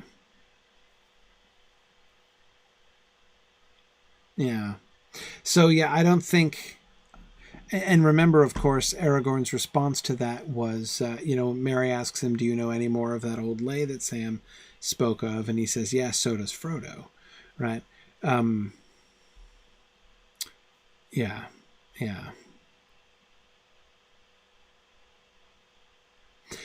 Yeah, I think that they... there's little evidence of Bilbo having traveled much since he came back. Around the Shire, some, and has seen elves. Both Sam and Frodo are clear on that, even if they've never been introduced to Gildor. But, okay. All right. Okay, we're going to stop there. We'll stop there after 2 slides. And thank you guys. I know you were concerned about my health if we did 3 slides 2 weeks in a row, right? There might be injuries. So let's regroup. Thanks, everybody, for joining us tonight. I'll say farewell to folks on the Talent and on the Twitch. No, not Twitch. Twitter. That's what I'm talking about. So say goodbye to those. So we'll switch over to just using the Twitch channel and Discord, of course. Down to 2 instead of 4 broadcast areas. And we'll continue our field trip. So good night to most of the people. All right. Good evening, everybody. Hi there. Good evening. Okay.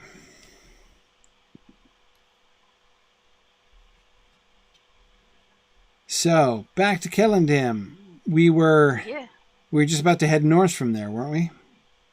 We pretty much looked at Dwayland. Yes. Were we going to go up towards Throssey's Lodge or stick around? Yeah, I think we were going to carry on heading north there. Yep. All right. We have a good deal more archaeo gaming to do in Ered Luin. Is that the official term for it? That's totally the official term for it. It's like one of my words of the year.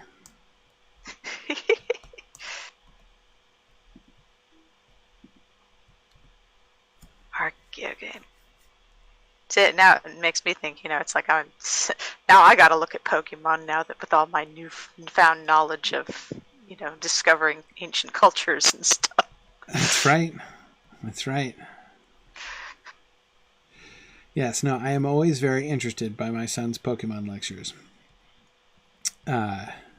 Pokemon Yellow, that takes me back. Pokemon Yellow. So did you play Pokemon Yellow? When I was a kid, Red and Blue had just come out when I was in high school. You could only get Pokemon Yellow if you downloaded the bootleg in Japanese, uncut, onto your desktop. Okay. And so my brother and I had no knowledge. This is before Google Translate or any of this nonsense. So we had no clue what we were doing, and we didn't even know how to look up half of the characters, let alone kanji. Right. So basically, we were just trying to push everything and keep track of what everything did. Like battle menu, there's 4 options. It's like, okay, pick the one on the top right. Okay, this takes us to some sort of menu. Do something. Okay, that did nothing. Write down that does nothing. Okay. Right. So that's sort of nonsense. But it was a lot of fun. That was a fun summer trying to figure out as far as we can go. And of course, later I got Pokemon Yellow for a Mother's Day present a couple of years ago. Right. Yeah.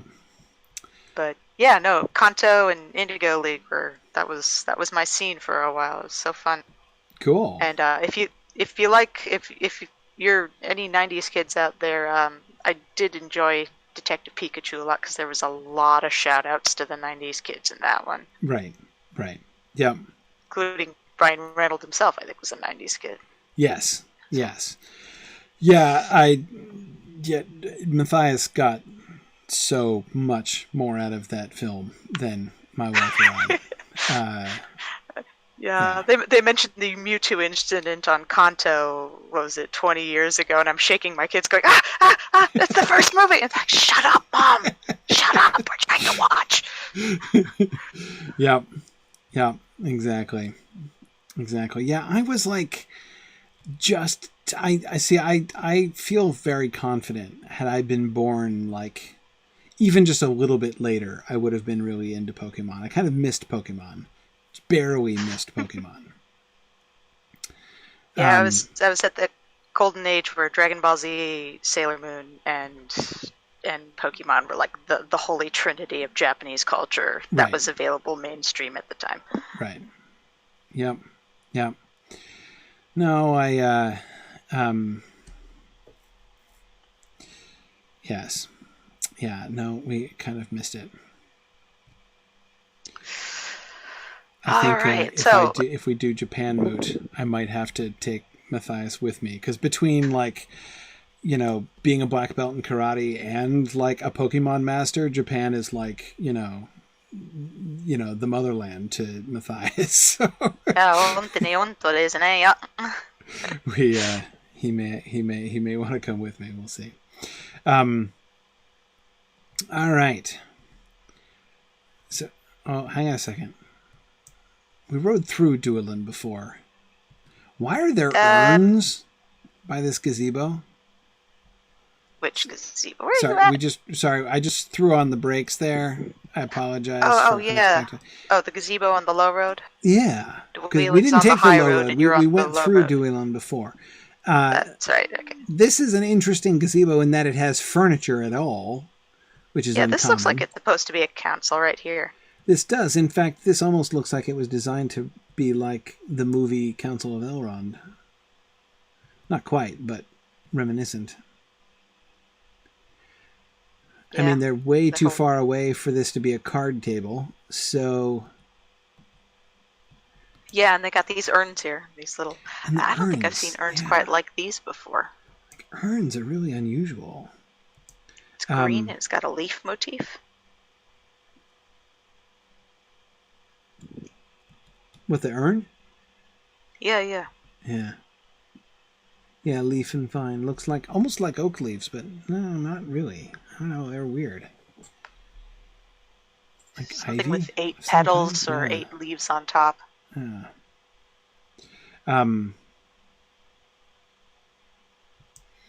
Interesting.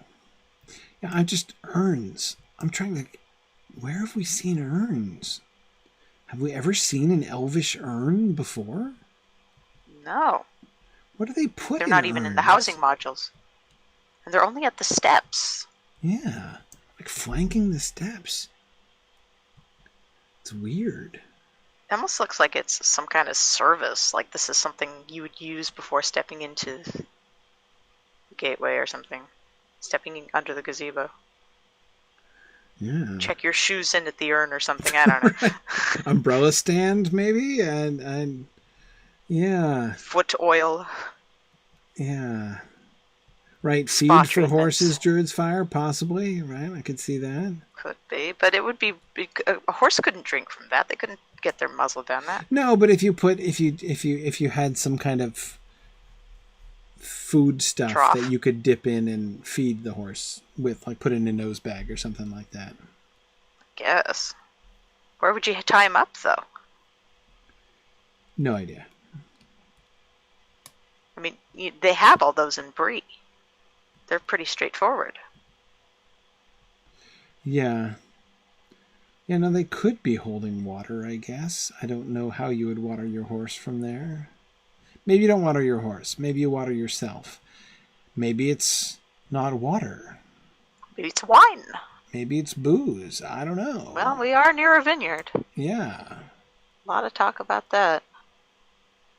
We found the stills, Corey. Yeah, maybe so. Maybe it's spirits.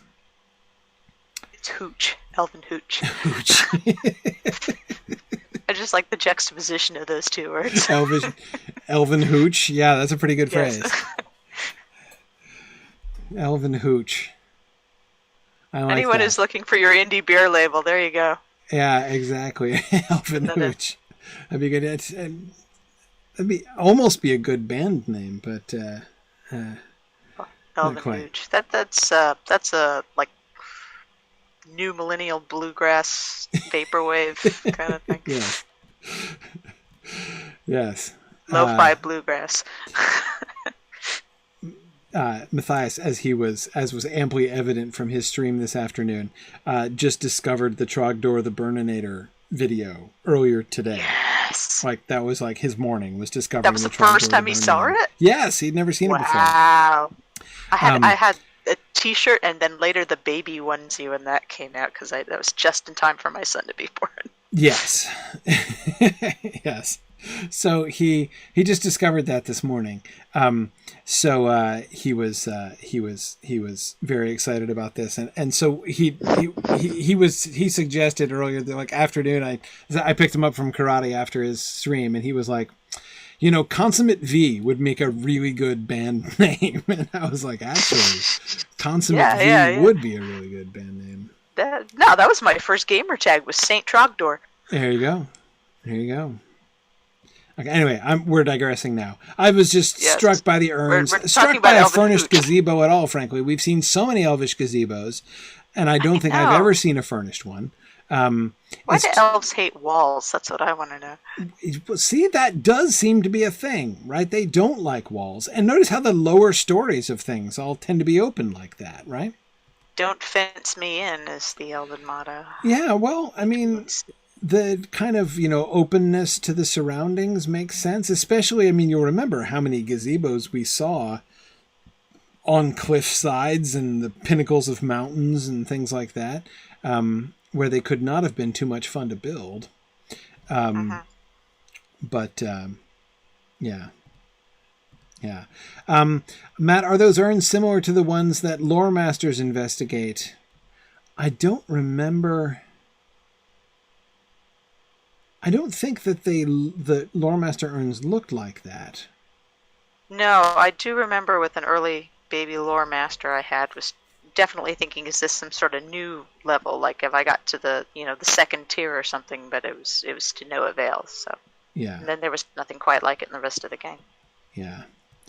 They mostly look broken Lish or beat the up. Fish was just asking where we are. So we are at the junction of the road north of Dueland, going down to what's it called, wherever it is. We're just south of Thrassi's Lodge, and we're just uphill from the Dwarvish harbor down there. So the first thing that we see, of course, are these pillars, right?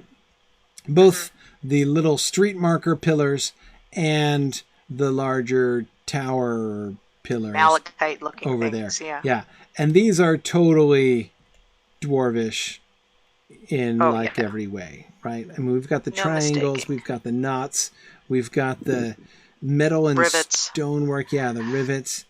The towers, of course, very strongly reminiscent of the Dwarvish markers we've seen elsewhere down in the south.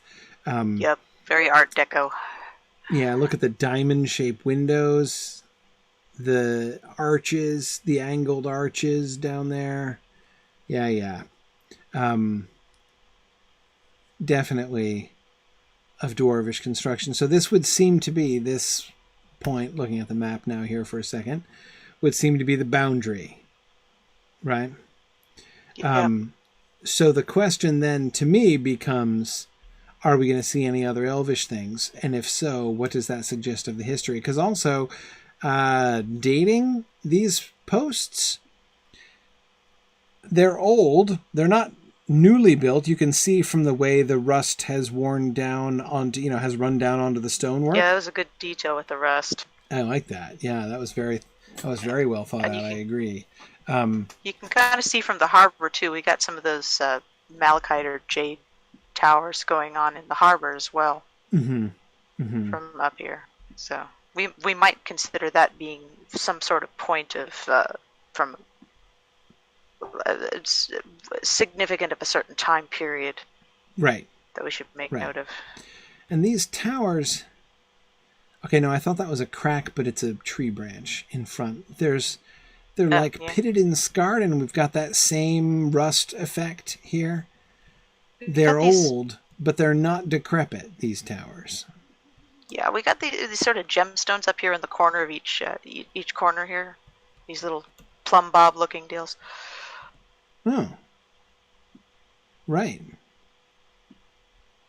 Possibly some sort of stone, like hematite, onyx, something dark.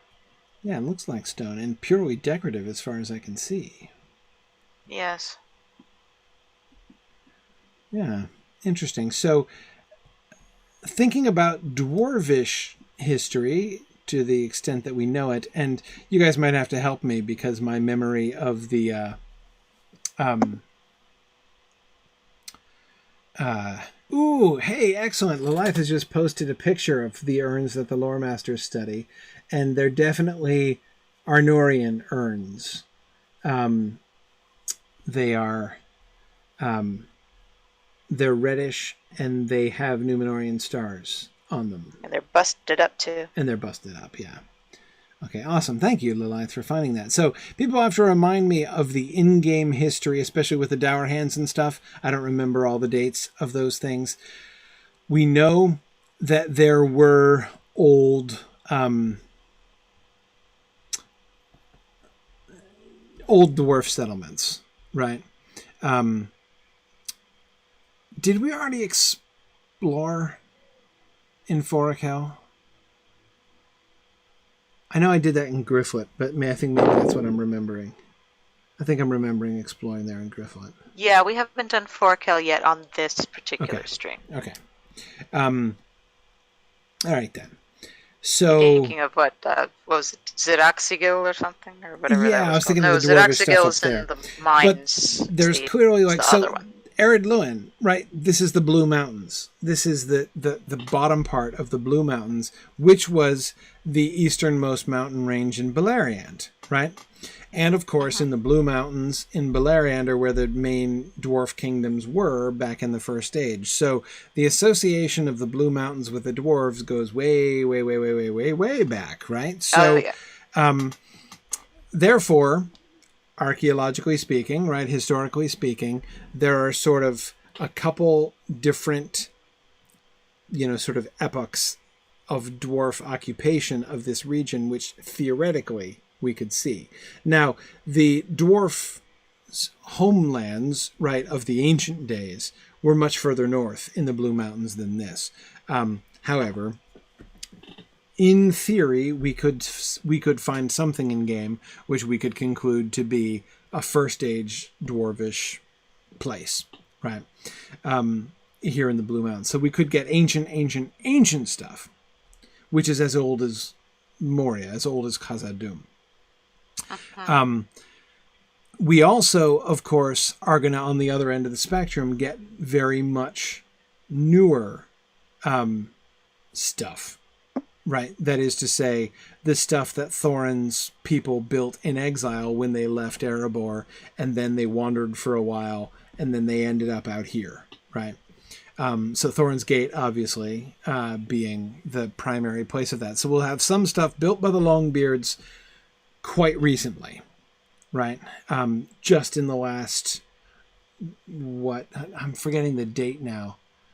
Somebody find that? What's the date of the destruction of Erebor when Smaug wrecks Erebor? How long has Smaug been in Erebor? It's been a while, but I can't remember exactly how long, like 100, 150 years before the time of The Hobbit. Something like 200 years before the time of The Lord of the Rings? Or, before when we would be now in game. That's what I'm thinking, but I need somebody to check that for me. I don't remember it exactly. It'll be in the Tale of Years in Appendix B. But anyhow, so we've got recent... Says TA 2770. 2770. Okay. Third Age, sorry, TA. Okay. Yeah, so that was, 240 years ago. Yeah, not bad. Okay, 240 years ago. So stuff that was made by Thorin's people within the last 2 centuries, basically. Okay. Then there's the Dour Hand stuff, right? So the Dour Hands would have built things,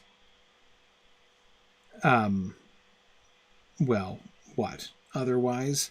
I don't remember the history. They've been around here for a while. Like I said, I'm not my memory of the history of the Dour Hands in game is a little bit less clear. I don't remember as much about the Dour Hands, but from what I could tell, what seems to happen is they seem to occupy important dwarven places rather than build them. So whether they put their own stamp on things, or whether there is anything that specifically marks them as Dour Hand places, I'm not quite sure. So that's definitely something to take note of we'll have to as see. we look at the Dour Hand stuff out here. Agreed. So speaking of marking things, these tall spikes, and spikes they seem to be, as they don't seem to be towers in the sense that I don't think anyone can get, they seem to be just solid, right? They're sky needles or some kind of... nobody's, those aren't habitable. Those aren't hollow. They're solid straight through, it would seem. Well, they do have those windows, those little diamond windows, but that's about it. I forgot about those because they're not on this side of the building. But they're pretty low down, though, considering. Okay, so maybe that is enterable in theory. I don't see any doors around the base, but that's not the first time. There are other one of these that do have doors. Okay. So. But yeah, Thrasili, I was thinking the same thing, that they seem primarily designed not to be residences like the ones in Kilundum seem to be, but or watchtowers, as some of the other ones seem to be, but just boundary markers. Which would mean that one there down to the south, up on the shoulder of the hill there that the road came around, would seem to mark the beginning of the dwarf terrain here.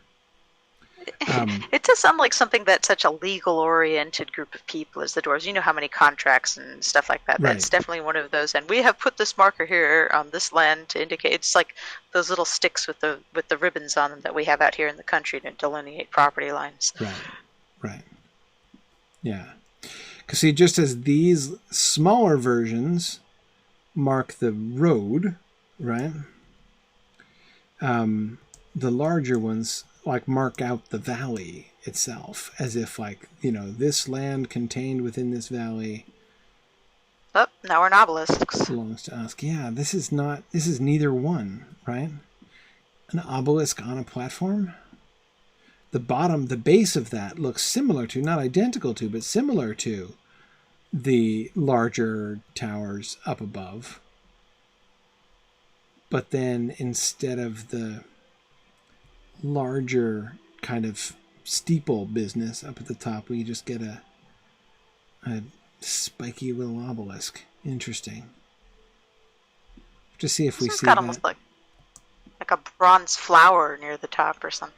Yeah, do you think that is specific perhaps to this town? Because the first thing I notice when I look, apart from the grass that's in my face, is those same spikes in a couple places, 3 places that I can see from here around the city, right? Like it might just be in the harbor. Right, like it might be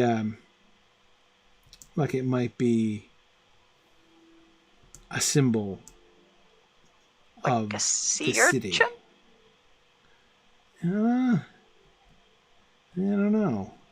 It does make me wonder what this green stone is. I can't think of many stones that are of this brilliant color that aren't, Yeah, green and veined like that, yeah. Green in veins. It's almost like a barrel, or like it looks like the dyed quartz that you get at the museums for the kids, Right.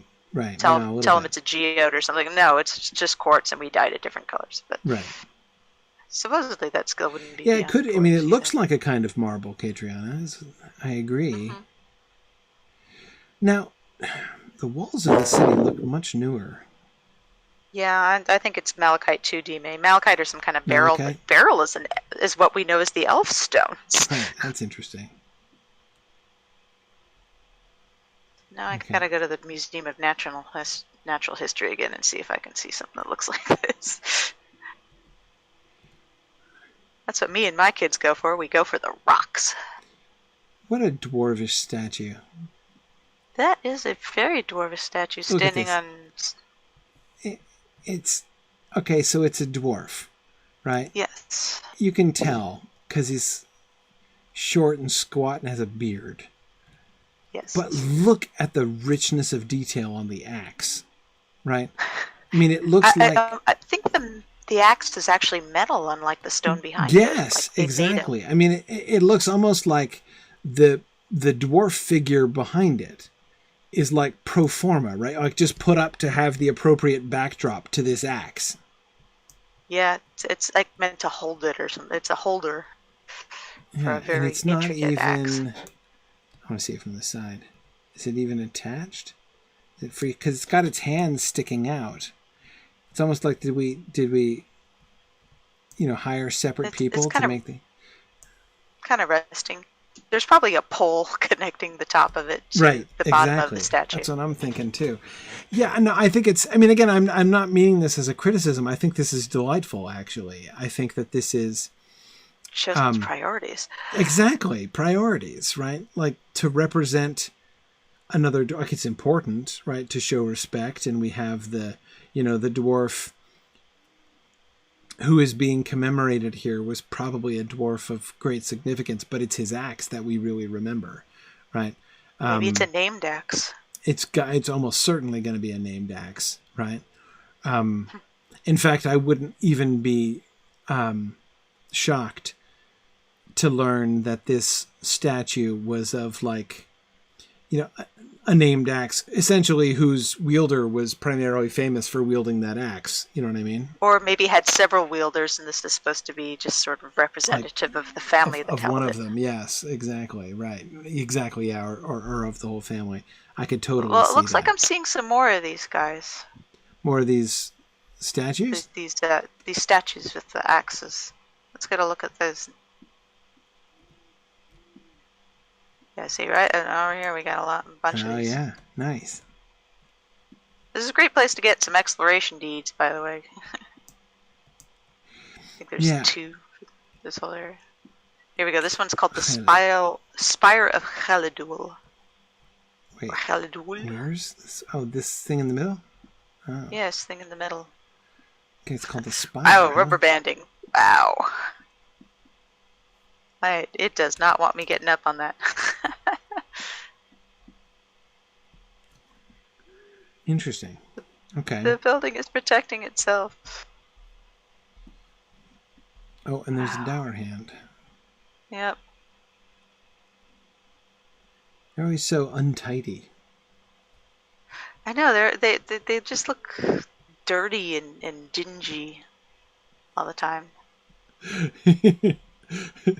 Well, no, it makes me think of, their Norse culture. There was a lot of self-respect in staying very clean and tidy and hygienic and combing your hair and using soap. Oh my goodness, soap.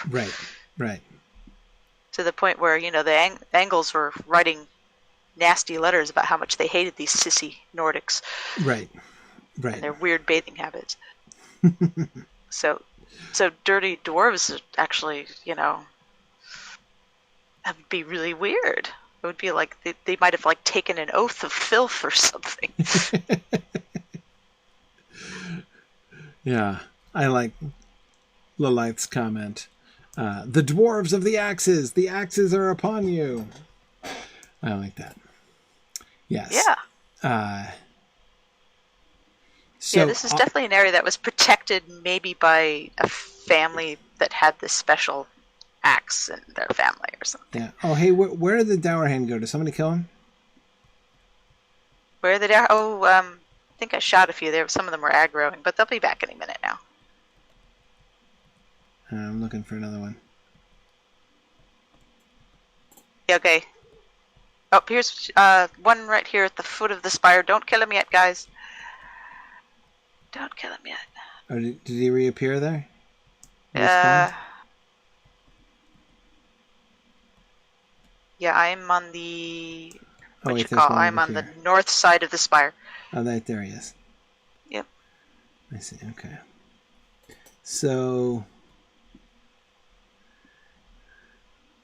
Okay, so the dour hands, they all have beards kind of like this, right? Mm-hmm. Sort of shortish beards, but not long beard like. Sort of pit fighter beards. Yeah. Longer hair, though. Yeah. Okay. It's hair done into segments, which are sealed off by little bronze cuffs, probably. Right. Okay. Now, I was looking at that because I wanted to assuming that guy is fairly representative of the Dour Hand style, these dwarves are definitely Longbeards, the ones in the statues. Yes. Which once it gives some credence to my theory that the Dour Hands occupy dwarven places; they don't create them. Right. And given this place, as I say, looks pretty new. Like all the corners are really sharp. We don't see any of that kind of wear or erosion here.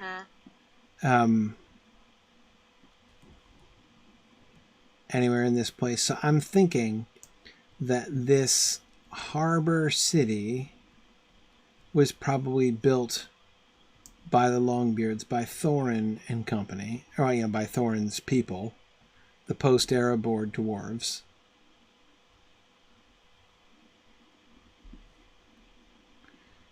Well, it's definitely a mercantile place. It'd be a great way to get back on your feet after losing a kingdom and the treasure. Well, exactly. When we look at the map again, the dwarf road that goes through the Shire and then out through Bree, and then eventually out towards, ultimately in the generally Ereborian direction, comes across here, and we saw that we were just we ended our field trip last time on the underside of that bridge. Then it goes on up and ends at Thorin's Gate, but it also stops off here in Celadul, right? It has this little side trip that we just went on, coming down to the river, providing docks with which you could get up and down the River Luin, which could theoretically be handy, especially if you wanted to trade with the elves down by the havens. Oh yeah, right. Especially if one of them is famous for its wine. Exactly. So yeah, it would make sense that they would build this if this hadn't been built before. So but remember the spires and the posts. The spires and the posts looked older than this.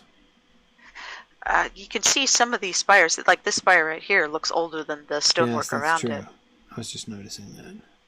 You wonder if maybe parts of this was wood or old stone, and it was replaced, but they kept what they could. Well, this blue stone guy over here is much sharper and cleaner. Yes, this stuff here. So yeah, I see the blue stone in the new stuff, and the green stone in the old stuff. Right. Yes. It's like, is this bronze, or is this just carved stone over here? Okay, Pontine says, the deed says, the ships which harbored at these docks once ferried goods along the western coast of Middle-earth to the White Mountains in the south. Now the Dour Hands... Okay, when? That's not very specific. Now the Dour Hands use them to barter with the dark land of Angmar to the north. Well, okay. Once ferried goods along the western coast of Middle-earth to the White Mountains in the south. Sure. Once when? Once in the last 200 years? Before the Dour Hands took them over recently? Yeah, once is not That's a nebulous term. Kind of is. Because I agree. We can visually see, and this is a great example. I mean, here they are right next to each other right here, right? We can see visually the difference between this, as you say, the blue stone and the new stone, and the old stone and the green stone.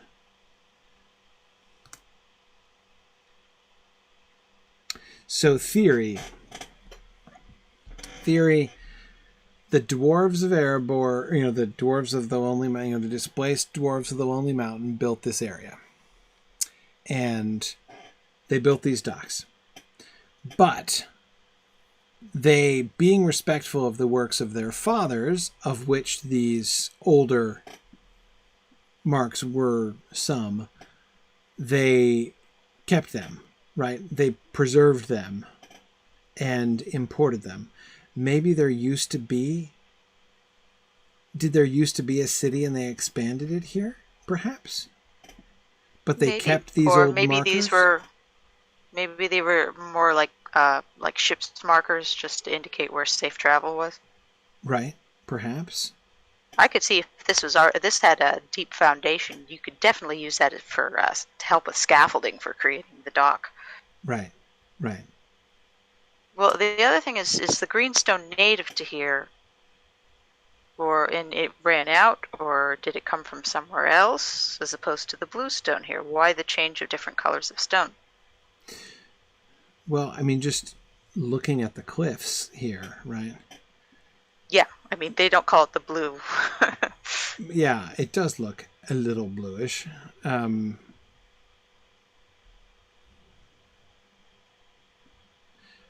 Oh, so Aruran said the deed text said that this obelisk memorializes the founding of the port of Helidul in Thorin's time. Nailed it.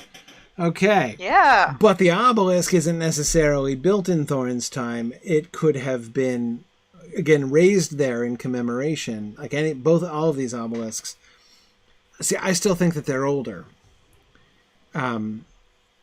It's also possible that they've just weathered differently because they were constructed because they were made of different materials. Yeah. Yeah. That's possible. It's possible. Well, then again, maybe that wasn't called Kelidul when these green guys were here. Exactly. Nor do these even have to have been here. They could have moved them here. That is, they could have brought them from somewhere else and erected them here. The other question is, where else do we see these spires with new architecture? Right. Well, we'll have to keep an eye out for that. I mean, obviously, this is something. The mystery of the older green obelisks is certainly a mystery we'll need to be looking at as we continue to. I see what you did there. to journey through this area. Yeah. Okay. All right. Well, we will keep an eye on this as we move forward. Excellent beginning to our exploration of the dwarf areas. From here, I'd like to kind of head north into Howth-Lyn, just kind of continue moving geographically rather than thematically. See what's up there to the north as far along, so that we carry on moving along the river as far as we can, and then we'll head over into the lowlands and down into Gondomar and south of Gondomar. All right. Mission Wardspire. Yeah, we'll head up towards the Wardspire next time and see what we can find. So yeah, I'm excited to explore the rest of the Ered Luin should really have, one would think, a very rich archaeological history. So I am keen to see what we find. Very nice. Okay, yeah, and Taweth, I will try to remember to look for a numinous across the river when we get up to the Wardspire. Definitely. All right. Meanwhile, it is getting late, and I should let everyone go to sleep. So thank you, everybody, for joining me again. And I look forward to next week. Yeah, this is the time where I make that face where I'm trying to remember what I'm doing next week. Yes, I will be here next week. So I will see you guys next week. And next week, of course, is an important week. Right? Next week is our 11th session of exploring the Lord of the Rings. So that'll be pretty cool. Anyway. Thanks, everybody. See you guys next week. Bye now. Good night, everyone. Thanks for joining me on this epic exploration of The Lord of the Rings and of Standing Stone's video adaptation of Tolkien's story. If you are having even half the fun I'm having on this journey, I hope you will consider supporting the project by donating at signumuniversity.org/fund.